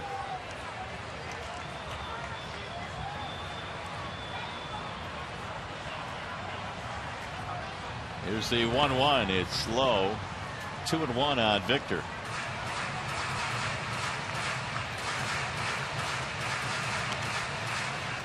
Final game of the series happens tomorrow. It's going to be Ubaldo Jimenez and Rick Porcello on the getaway day for the Tigers. They'll be flying down to Florida after the game tomorrow, taking on those Tampa Bay Rays.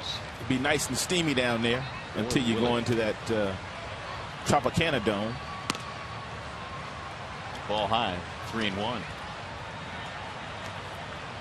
But as long as there's no hurricanes around, we're cool. When was that? A couple of years ago? Yeah, when they canceled those 2 games, and we had to bolt out of there. Yeah, we had to get out quick. Line drive, base hit. Victor Martinez with a single. Well, earlier today, as part of Fiesta Tigres here at the ballpark, there was a celebration and a ceremony before the game. There is Willie Hernandez, Guillermo Hernandez, accepting a Tigers jersey. Shaking hands with Papa Grande. And he threw out the first pitch as well.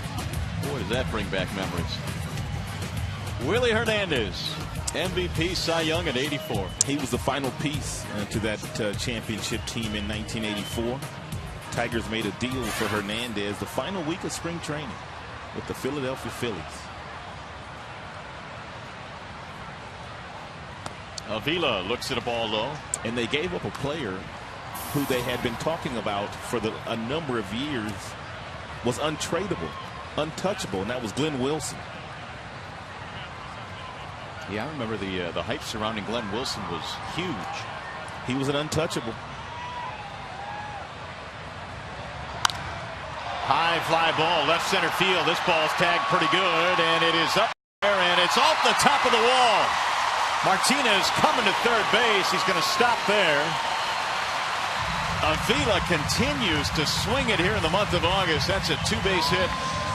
He uses his hands as well as any hitter on the Tigers team. Good balance, but look at the hands. He uses that 33-ounce bat. It's kind of heavy. It's kind of compact, and when he catches it just right, boy, does he look pretty. The follow-through was exceptional. And that's against the traffic, the opposite way. Victor obviously can't run right now, or Avila would have had his 60th RBI of the year. Instead, he has 2 walks and a double tonight, and Peralta, with first base open, will be given the intentional pass. I dare they walk Johnny to get to Brandon.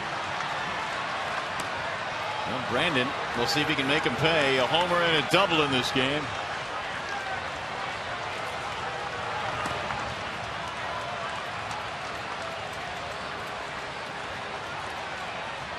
And there's ball 4.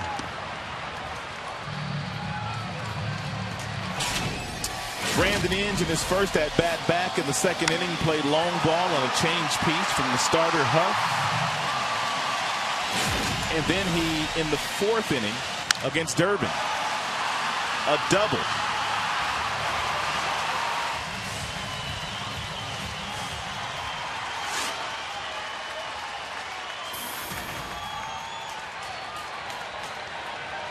.333 career with the bases loaded. Chance to really bust this one open.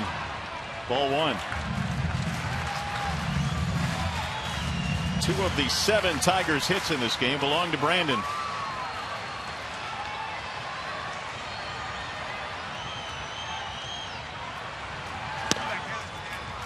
Strike called. 1-1.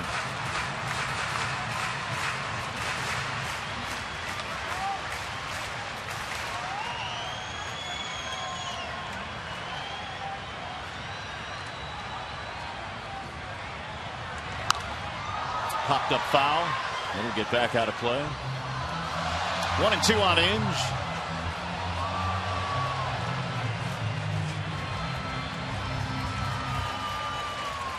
They are loaded up.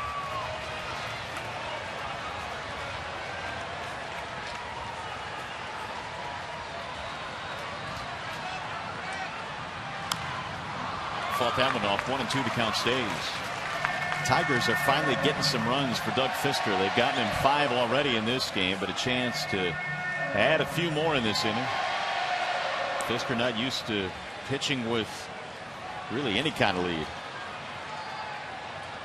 Tonight, bit of a different story.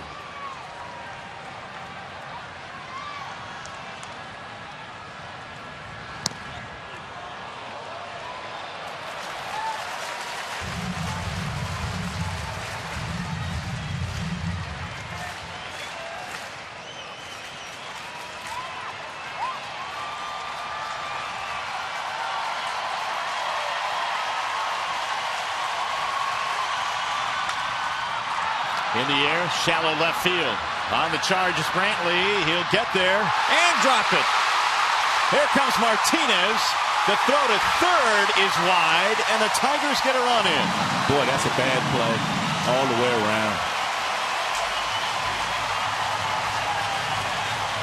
Yes, it was.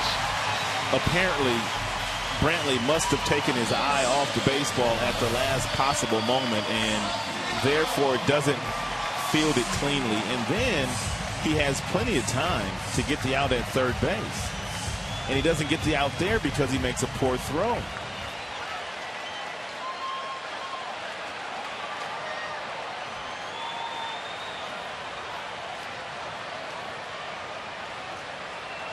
They had an easy force at third base. 6-1 Detroit. And Santiago batting. Bases are still loaded.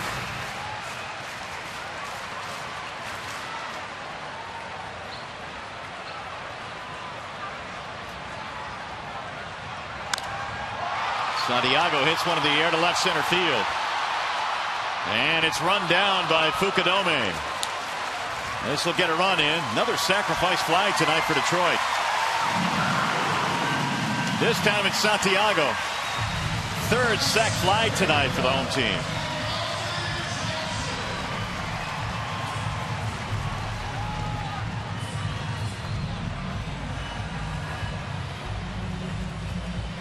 So the error turns out to be a big play in this inning. The error on Brantley.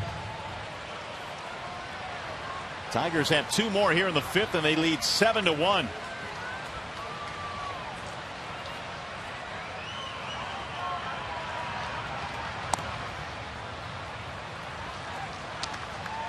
One ball to no strikes.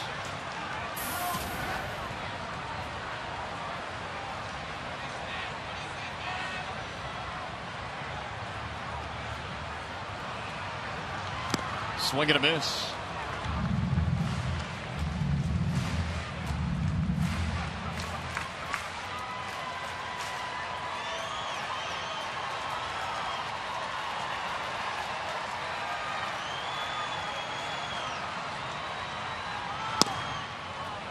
Strike called on Jackson, 1-2.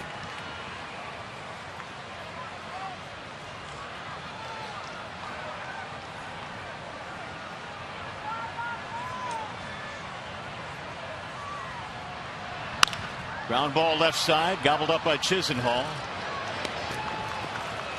And the inning is over. Tigers, however, had 2 more runs.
And they have 7 hits in this ball game. Cleveland has 5, and both teams now with an error as Fisker goes back to the hill, enjoying the lead. And he will face Fukudome, Laporta, and Chisenhall as we go to the 6th inning at Comerica. Kosuke in the ball game tonight is 0 for 2. Fisker was ready to deliver home. 1-2-3 5th inning for Doug. That was his first of the game. Hook to the second baseman for an out. Fukudome is out of there, 1 gone. Time to go back to the studio now. Game break time. Here's Justin White.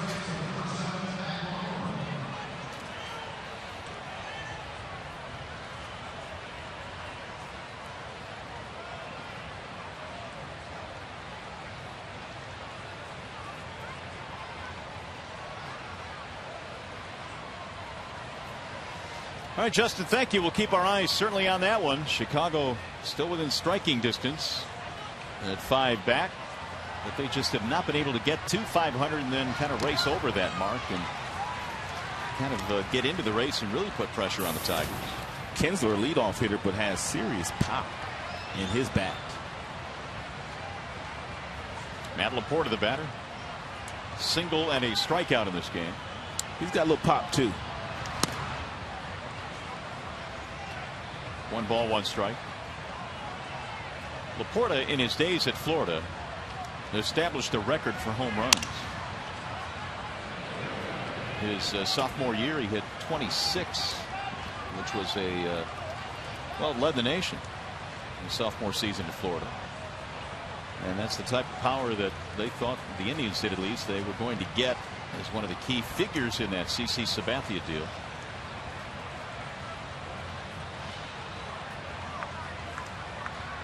One ball, 2 strikes.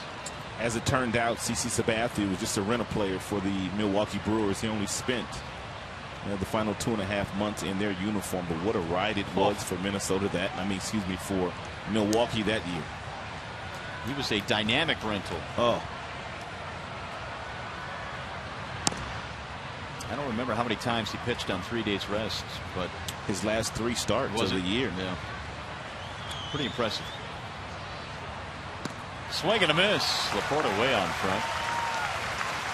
Fisker now starting to rack up the strikeouts. That's 7. Fister will go anywhere from 90 miles an hour with his cutter all the way down to 75 with that lollipop 12-6 curveball. So he is zeroing in on 100 pitches, 93 for Fister. He also has been given twice as many runs here. Well, 3 times as many runs here tonight as he has been given on average of all of his 24 starts. Shallow center field, and Santiago comes a long way to run it down. Look out, Ramon. Nice play. Another 1-2-3 inning for Fister. Santiago from his second base position.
Time for the Coors Light Freeze Can. Brandon Inge getting his first at-bat back in the big leagues after being down in the minor leagues for about a month.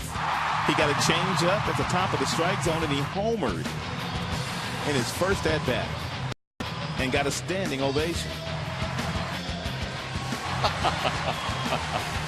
The many faces tonight of Brandon Inge as well.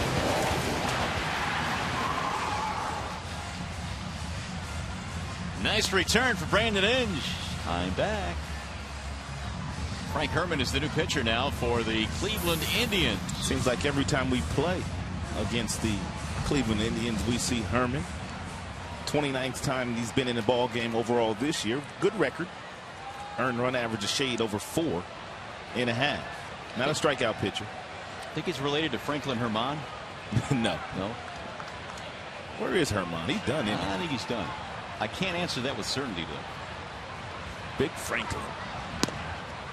There's a strike called on Maglio Ordonez. Delman Young, then Miguel Cabrera. Tigers lead it 7-1 tonight.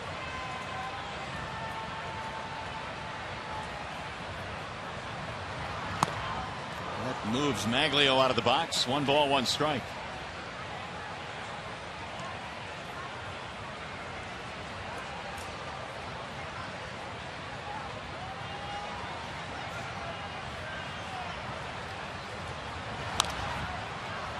One and 2. Single RBI tonight for Maglio. The RBI came on a sac fly back in the second. The Tigers have hit 3 sacrifice flies tonight. 1 for Victor, 1 for Mags, and 1 for Santiago.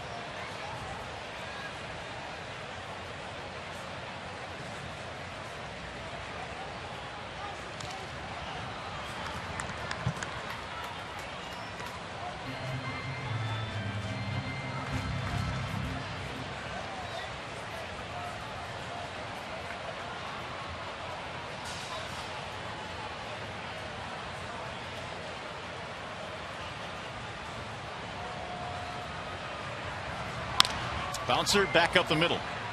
Valbuena to his right. Ordonez is out. 1 gone here in the 6th. Hey, Tigers fans, it's easier than ever to find the seats you want or to sell the tickets to the games you can't make on StubHub, the official fan-to-fan ticket marketplace of the Detroit Tigers. Go to StubHub.com and choose your seats today. It's a packed house in here tonight. Young fella got a batting glove, got his hat all tilted to the side. Let me see the cap, little fella. There you go. Flat brim. They teach him young, man. They teach him young. Here's Chisenhall. Did you ever wear it that way when you were a kid? No, me either. That's a new thing for the young kids. Yep, you have to curve it up. Now, if it's curved, it's just not. It's not cool. Little tilt to it too. Now the guys in front there, they're old school. Yeah, they got a little circular motion in the bill there.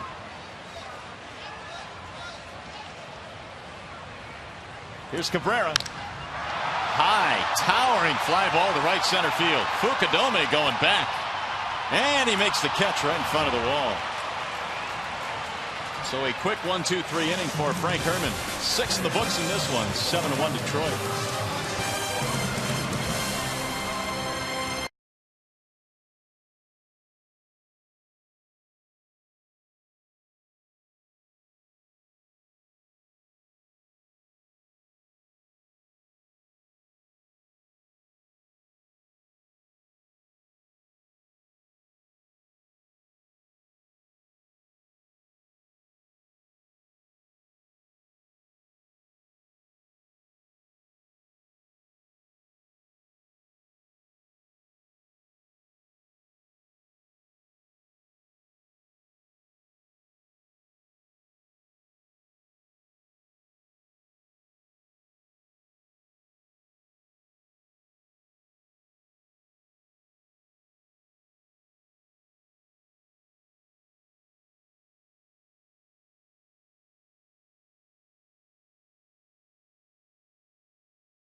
Fielder Maglio is out of the game. Defensive replacement for Detroit. 7-1 is our score as we trot on to the 7th inning now. And the Tigers trying to gain another game on Cleveland. They would be 3.5 up if they win this one here tonight. Luis Valbuena. Single and a strikeout facing Fister. Doug with 94 pitches after 6 innings of work tonight. You know, I know a lot of people were inquiring why Andy Dirks was sent down to the minor leagues and Brandon Inge was brought back up. And Jim gave us an explanation for that. He said that he wanted Dirks to go down to the minor leagues and play for the next couple of weeks. They're going to see about 4 or 5 left-handed pitchers coming up in the next 2 weeks. Fly ball left field. Delman Young backing up. 1 out. And he felt like Brandon Inge was better equipped to help this team win those games with Kelly being on the roster. Kelly obviously can be a defensive replacement in the outfield or in the infield if they need him. And Jim also said they're going to need Dirks next month, and they wanted him to go down and get some ABs and get himself, you know, back on track. Yeah, with the long list of lefties that will be facing the Tigers, Dirks probably wasn't going to get too many at bats up here. And so he will come back up September 1st. Here's Brantley. 0 for 3 in this game for the Cleveland leadoff man. And I guess what it does now for Don Kelly is pretty much put him back into that super utility role where he's going to move all over the place. He's had a lot of success in that role. Third, second, center, right. That is just foul down the line.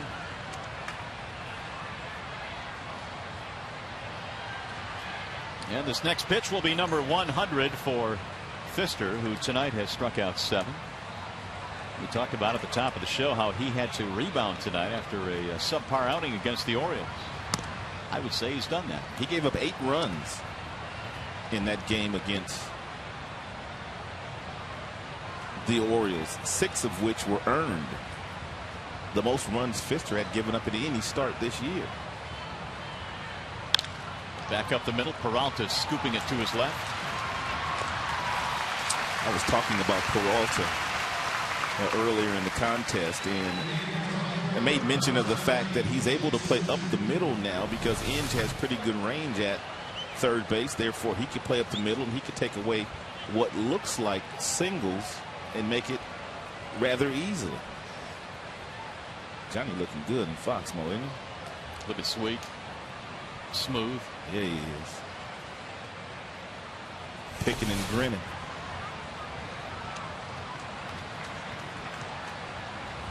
What a year he's had on both ends.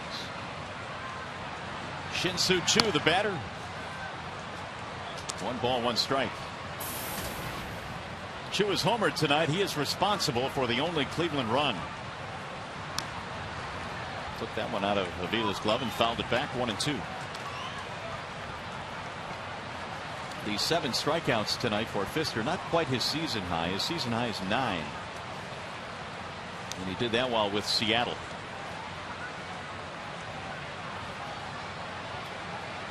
Phil Koch is tuning up in the Detroit bullpen. Mike Rojas, bullpen coach, watching as well. That'll drop into right center field, base hit. I got a question for you. Who do you think is the leader in the clubhouse as far as winning the Gold Glove at the shortstop position this year? Well, I guess I'd have to delve into the numbers before I gave you an answer, but certainly Peralta's up there along with Cabrera. And well, here's a graphic. J.J. Hardy. A couple of guys that were expected to contend for that award at the beginning of the year.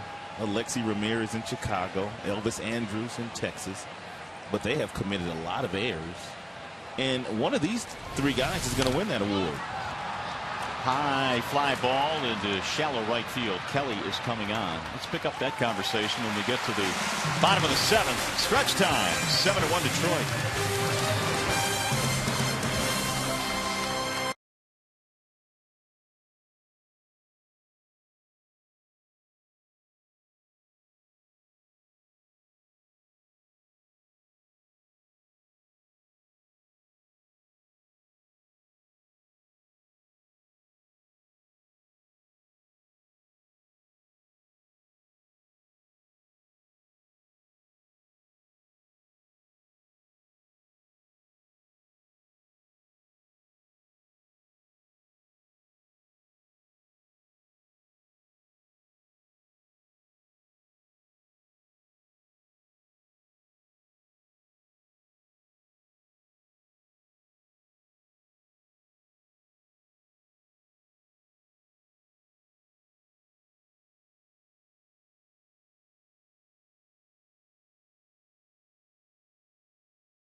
An app for your iPhone, iPad, Android, or BlackBerry. Get live audio, pitch-by-pitch tracking, video highlights, and more. Text at BAT to 318-26 or visit Tigers.com for more details.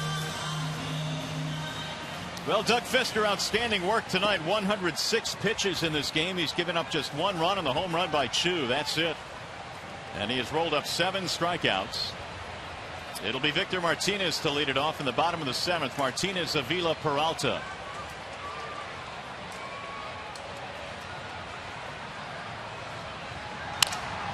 Down the right field line. That's going to be a fair ball. Base hit. Victor will pull in with a leadoff single. His second hit of the game. Sounded like a broken bat single as well. Tigers have their 8th hit of the game.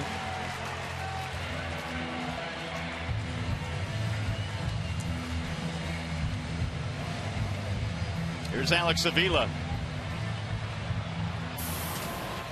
Tigers tonight have had 3 separate 2-run innings.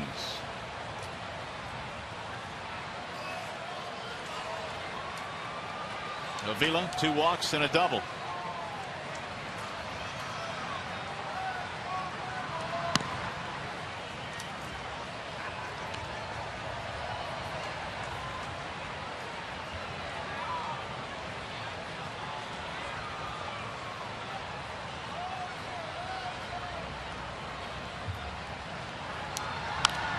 Fouled away. 1 ball, 1 strike. Another sellout here at the ballpark tonight. 44,629. And this, of course, with all the rain that was in the area before the game started. So back-to-back sellouts to start this series. 1 more tomorrow. They're hanging on the railings tonight. Outside, 2-1.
And the 3-2.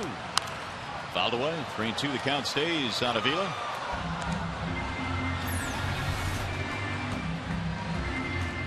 Month by month, Avila's just been getting it done. He slowed down in the month of July, but he picked it up in the month of August. August looking like it's going to be his most productive month of the year. Of his career. This one guy's supposed to be getting tired. He is on base for the 4th time tonight. He's walked 3 of those times. First 2 men reach here in the 7th. And that'll bring up Johnny Peralta. Well, for a team that was issuing the fewest walks in the American League, the Indians, they've given up 6 tonight.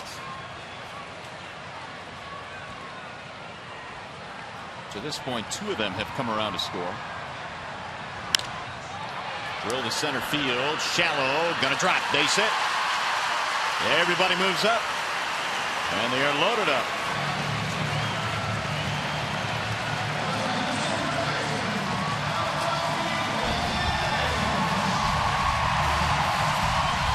Here's Inge.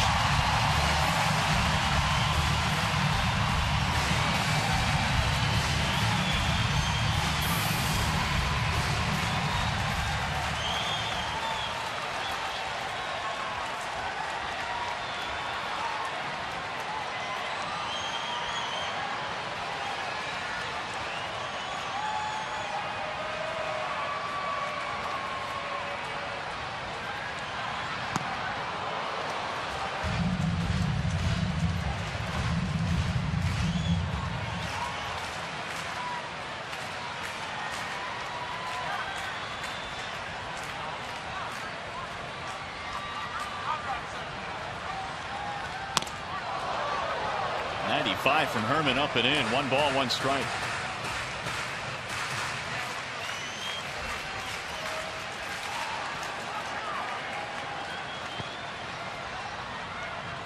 Perez warming up, the left-hander for Cleveland. Brandon just looks like he's getting better swings, more bat speed.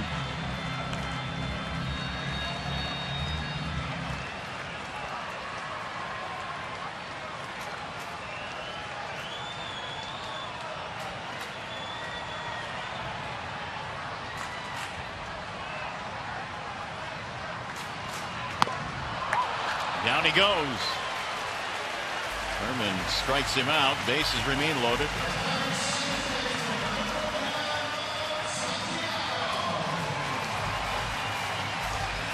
That'll bring up Santiago.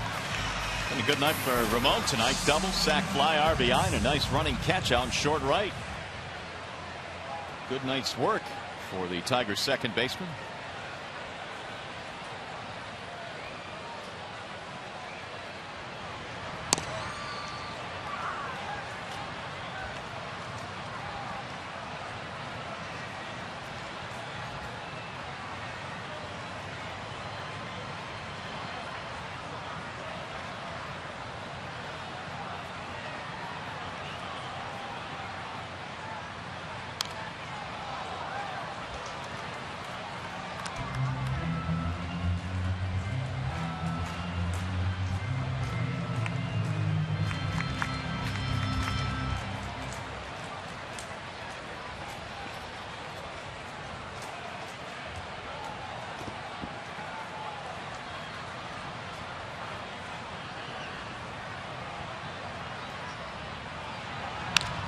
To center field. That looks like it's going to drop it. It will.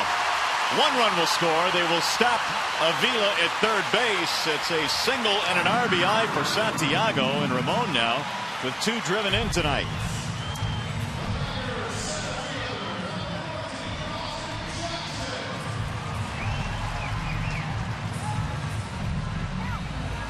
(8-1) Detroit.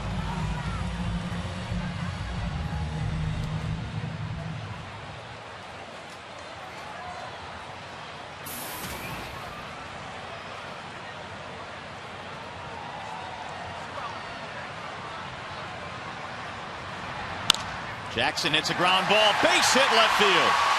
Another run comes in. Tigers keep the line moving as Avila comes around to score to make it 9-1. And they're teeing off on a bullpen that they just couldn't touch coming into this game. Their bullpen came into play today with a 3.27 earned run average, which is second only to the New York Yankees. And their bullpen pretty much has been stellar all year. Cleveland, that's one of the main reasons why they've been in the race all season long. Jackson gets his 32nd RBI. That's his first hit tonight. Tim Belcher's back on the phone.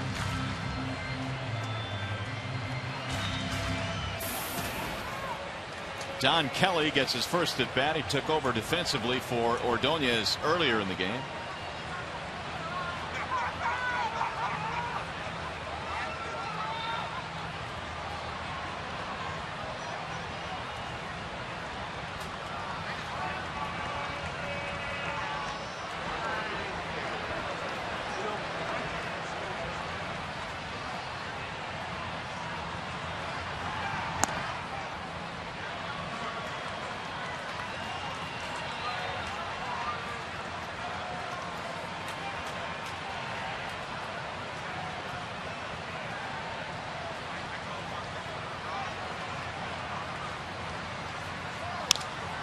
Looped into shallow left. Brantley, it's going to drop. Tigers just pecking away right now. Don Kelly has an RBI single, and they're pouring it on. It's 10-1. Here goes Manny Acta. He's seen enough. To the bullpen he goes. We step aside. Base is still loaded.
come through.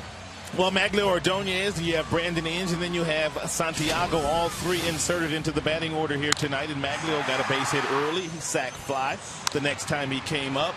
Brandon Inge, what a story this has become. Long ball in the very first, and then he doubles his second time up. He's driven in a couple, and Ramon Santiago, batting in that number 9 spot, has doubled and singled, and he has driven in a couple himself. All in all, a terrific night. Santiago also chipping in with the glove. Maglio 1 for 3, single sac fly. Brandon, big night, including the home run in his first at bat. And Ramon 2 out of 3, 2 RBIs. And we have a new pitcher on now for the Indians. Perez, the lefty, has come in. Now, we saw Rafael last night. He has pitched in a lot of games already this year, but that is nothing new for Perez. He comes in 5-2 with an outstanding earned run. Average 31 strikeouts in 49 1/3 innings pitched. Pretty much a 2-pitch pitcher, fastball and a really good slider.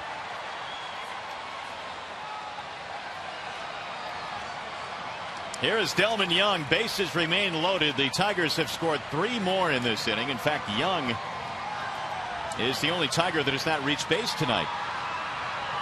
So we'll see if he can chip in.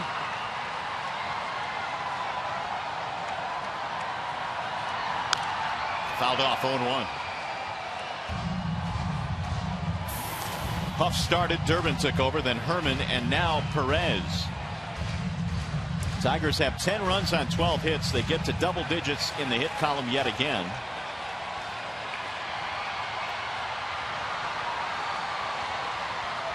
Santiago and Jackson and Kelly on the bases.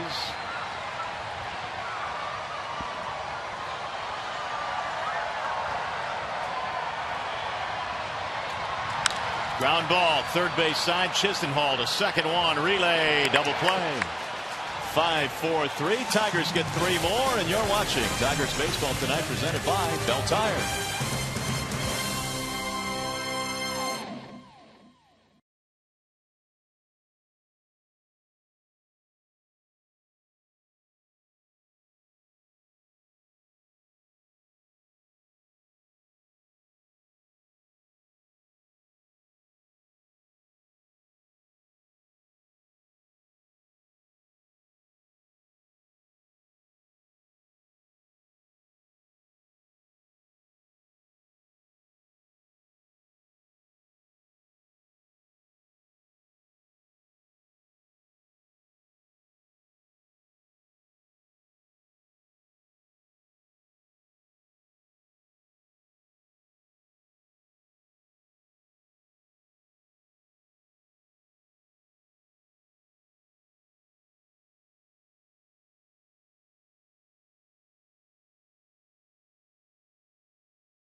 Fiesta Tigres not here at the ballpark, and it's been a fiesta for the Tigers, no doubt. They lead 10-1 as we scope out the Comerica game summary. Brandon Inge 2 out of 4 in his first game back. He homered in his first at bat. The Tigers offense has been outstanding tonight, and Doug Fister, same thing. 7 innings, 7 strikeouts, and only 1 run. Really nice bounce back start for Fister after giving up 6 earned runs in his last outing against the Baltimore Orioles.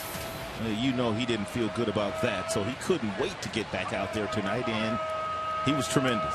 Meanwhile, Phil Koch will take over now out of the Detroit bullpen. Yeah, Phil has pitched much better out of the Tigers bullpen. It didn't go all that well for him as a starter, but I don't think that experiment is done yet. I think the Tigers still envision Phil Koch as being a starter at some point in time during his major league career. Here is Travis Hafner to lead it off. We go to the 8th inning here at Comerica. And Koch delivers strike one on Hafner. Travis tonight 0 for 1. He's been hit and he's also walked. He'll be followed by Santana, then Fukudome.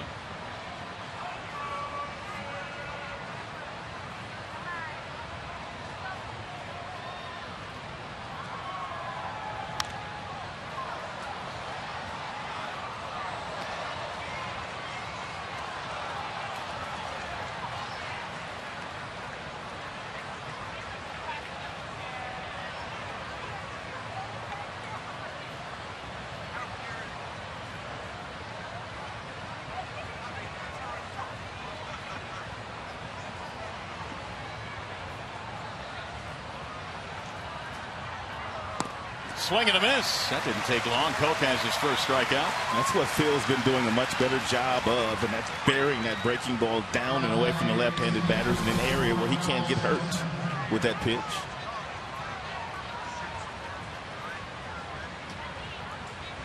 Koch chips in with a strikeout. Tiger pitching tonight has 8 whiffs. Indians have not had a man in scoring position since the 4th inning tonight. And they got their only run in the 3rd on the home run by Shin-Soo Choo. Here's Santana. He's 1 for 3. Back up the middle into center. The ball and sound coming off Santana's bat. He's got some serious juice in that bat. Listen to it.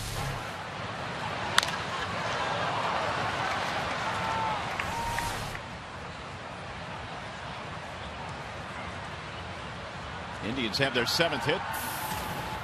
Kosuke Fukudome.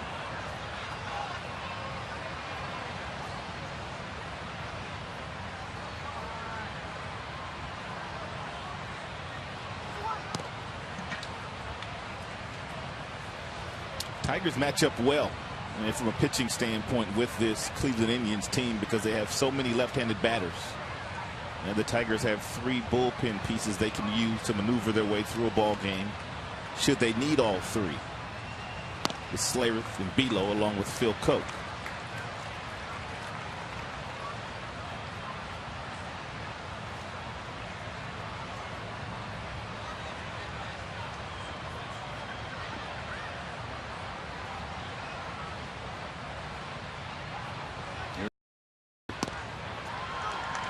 Buckled his knees with a breaking ball. 1 and 2 on Fukudome.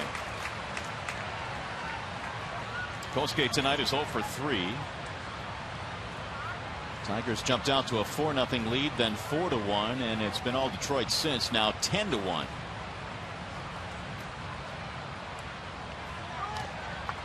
Fouled that one out of the glove of Avila. It may have caught the home plate umpire.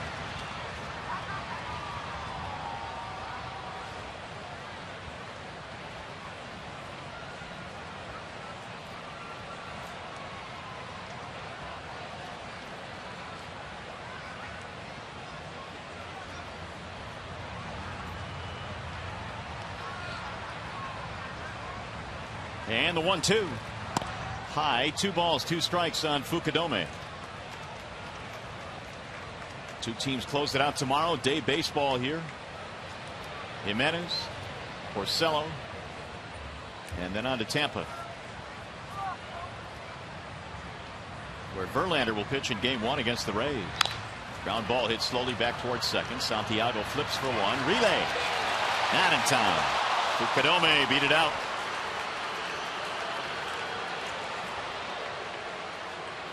Two outs. Ball not hit hard enough to really turn 2, especially with the speed of Fukudome.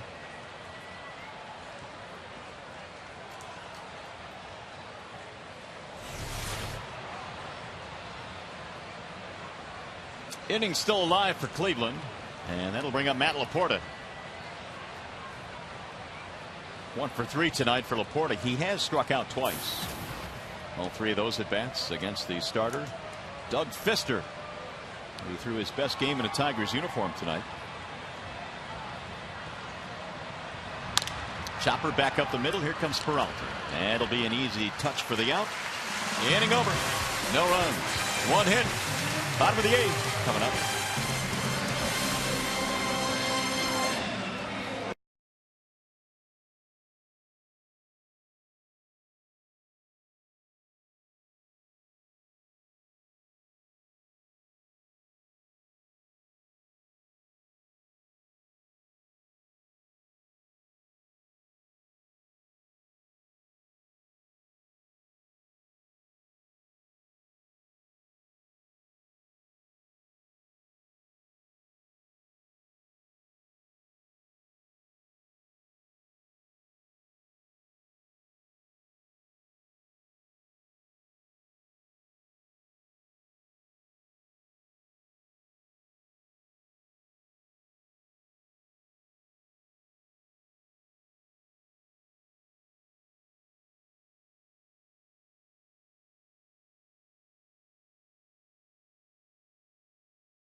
Tom Brokaw for Boys in the Hall, the personal stories of some of baseball's greatest legends. This week's subject is an American League's first African-American player, Larry Doby. Boys in the Hall tomorrow after our Tigers coverage here on Fox Sports Detroit. Always thought that Larry Doby never really got the credit that he deserved for what he contributed to the game. Nope. A lot of people talk a lot about Jackie Robinson, and rightfully so, being the first African-American player to integrate baseball, but Larry Doby was a very short time after Jackie and had to go through some of the same stuff that Jackie went through. You saw Jason Donald, the new shortstop. Miguel Cabrera leads it off as we go to the home half of the 8th inning. Tigers in command in this one, 10-1. Perez came on to get a double play ball in the 7th. It'll be Cabrera, Martinez, Avila facing Perez.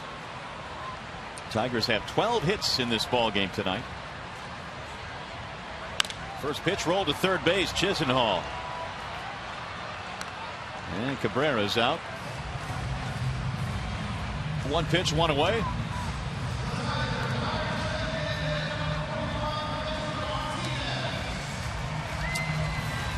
Last 9 games for the Indians bullpen, spectacular. 3 earned runs in 32 2/3 innings, but tonight, not so good. 5 runs worth, 3 of those earned. Tim Belcher will have the team's ace, I guess you could call him the ace, Ubaldo Jimenez, going tomorrow. Here is Martinez. Victor tonight has been on base a couple of times. He has scored both times. And he also has an RBI. .325 batting average for Martinez.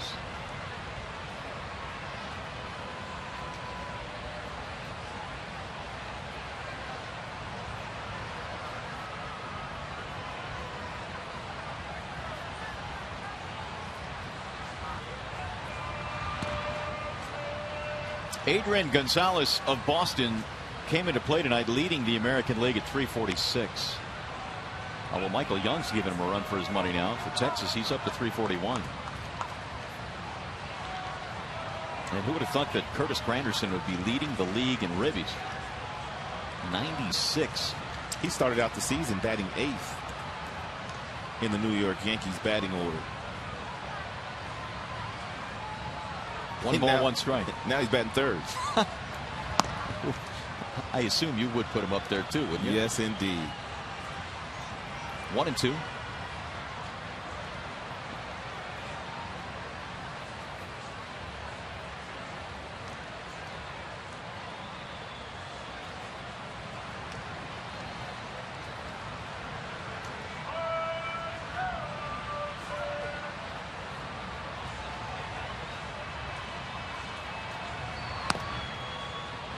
But outside, 2 balls, 2 strikes.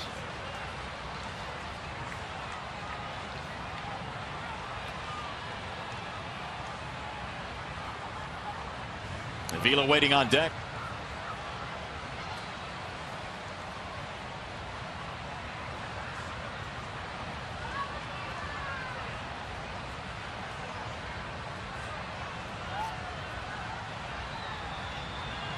And the 2-2. And it'll go foul down the right field line. Tigers pretty good tonight with men in scoring position, 6 for 15, so they've gotten it done. That's why they have 10 runs on 12 hits.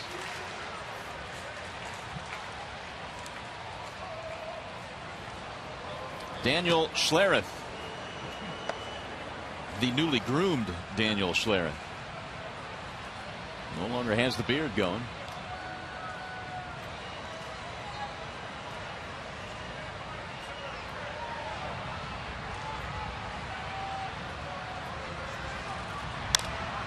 To right field. Chu running play for the out, 2 gone. Well, here's the upcoming pitching matchup presented by the Michigan Office of Highway Safety tomorrow afternoon. Should be a good one. Ubaldo Jimenez will go for the Cleveland Indians. Rick Porcello for the Tigers will be on the air at 12:30, and we'll see if Porcello can, it's starting to look like, pitch the Tigers to a sweep. And that one win that Ubaldo has in the American League, he got against the Tigers in his second start in a Cleveland uniform. Tigers well in command of this one, looking like they'll take the first 2 games in the series. Porcello will get his shot tomorrow. Here's Avila. He drives one to center field. How about a base hit for Alex? Every time he swings the stick these days, he's getting a knock. So Avila has been on base 5 times tonight. He's walked 3 times and has a couple of hits. That's why his on-base percentage is awfully good here in the month of August.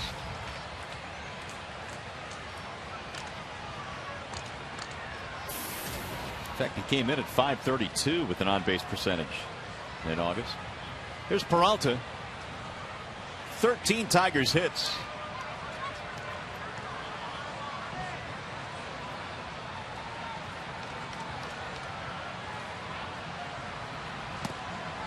Oh, 0-1.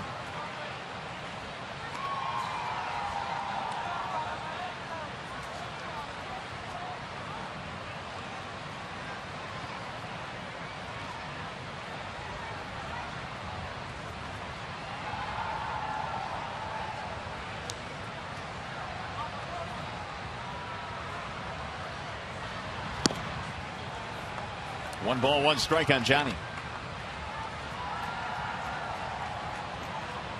He's been on base a couple of times tonight. What is that? That's a pretzel. That big? I've never seen a pretzel that big.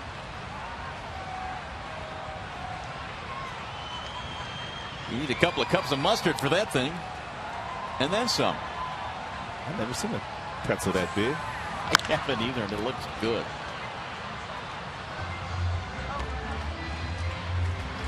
One and 2. Apparently they're making pretzels the size of cakes now.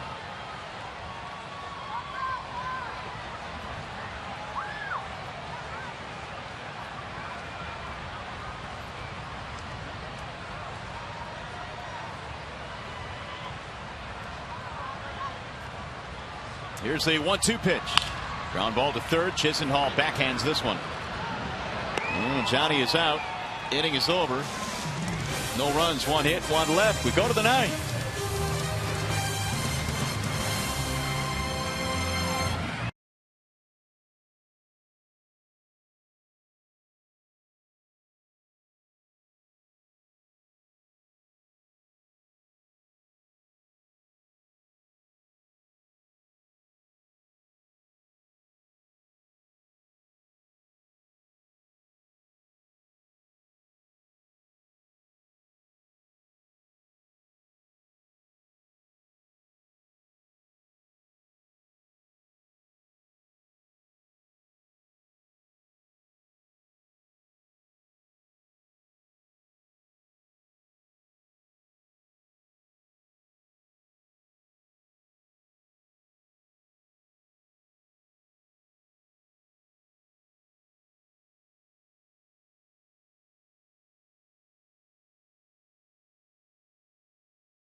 Ball game. The Tigers handily in front of the Cleveland Indians. They've out hit him 13-7. And for Detroit to try and close this one out, you've got a new pitcher on now. That would be Daniel Schlereth.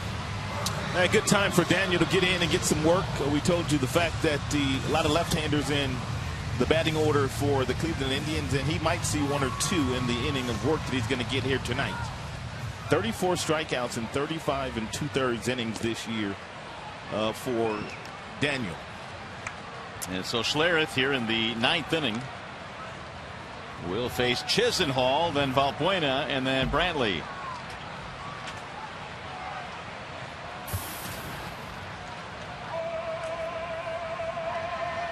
Chisenhall tonight is 0 for 3. Pop-up strikeout, reaching out an error. 3 more outs, and the Tigers gain another game on these Indians. They will be 3.5 up. They close this one out.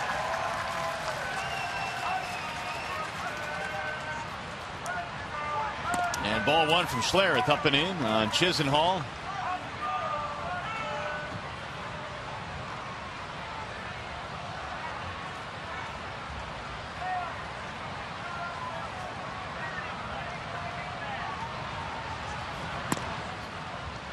There's a strike called. 1 ball, 1 strike. Koch pitched the 8th inning, gave up a single but no damage after Fister went the first 7 and threw outstanding baseball tonight. Now Schlereth here in the 9th. Swing and a miss. You wasn't kidding about Schlereth. Not only did he shave the beard, but he had a haircut too. It's all cleaned up. Saw him in the locker room before today and didn't recognize him. Looking like his daddy now. That he does. Here's the 1-2. Bouncing ball back up the middle. Santiago running for it. Nice play. Chisenhall is out. He can play some defense. Good glove man.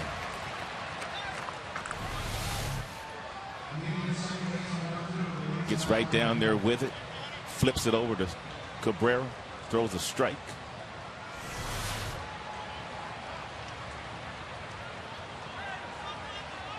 Here is Valbuena. I think I could pick it in his day as well. His nickname was Pac-Man. That kind of says it all. Gobbled up everything. Popped up. Santiago will take this one as well. Valbuena is out. 2 gone now. That's going to bring up Michael Brantley, their last chance. And the sellout crowd coming to its feet now. Better than 44,000 tonight. Tiger fans showing up in droves for this series.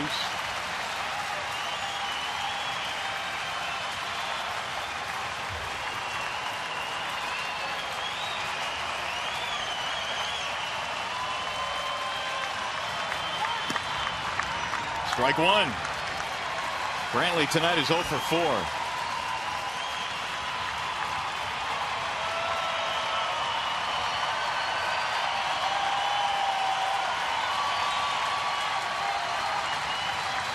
And the 0-1. 1 ball, 1 strike.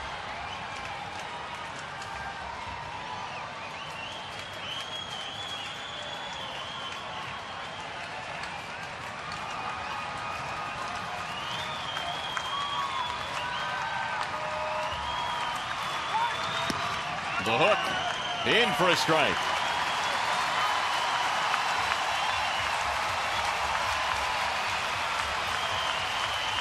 One more strike to get for Daniel Schlereth.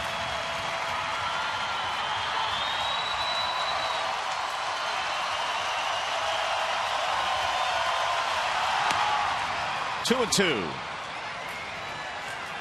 Brantley trying to reach to keep it alive for Shin-Soo Choo.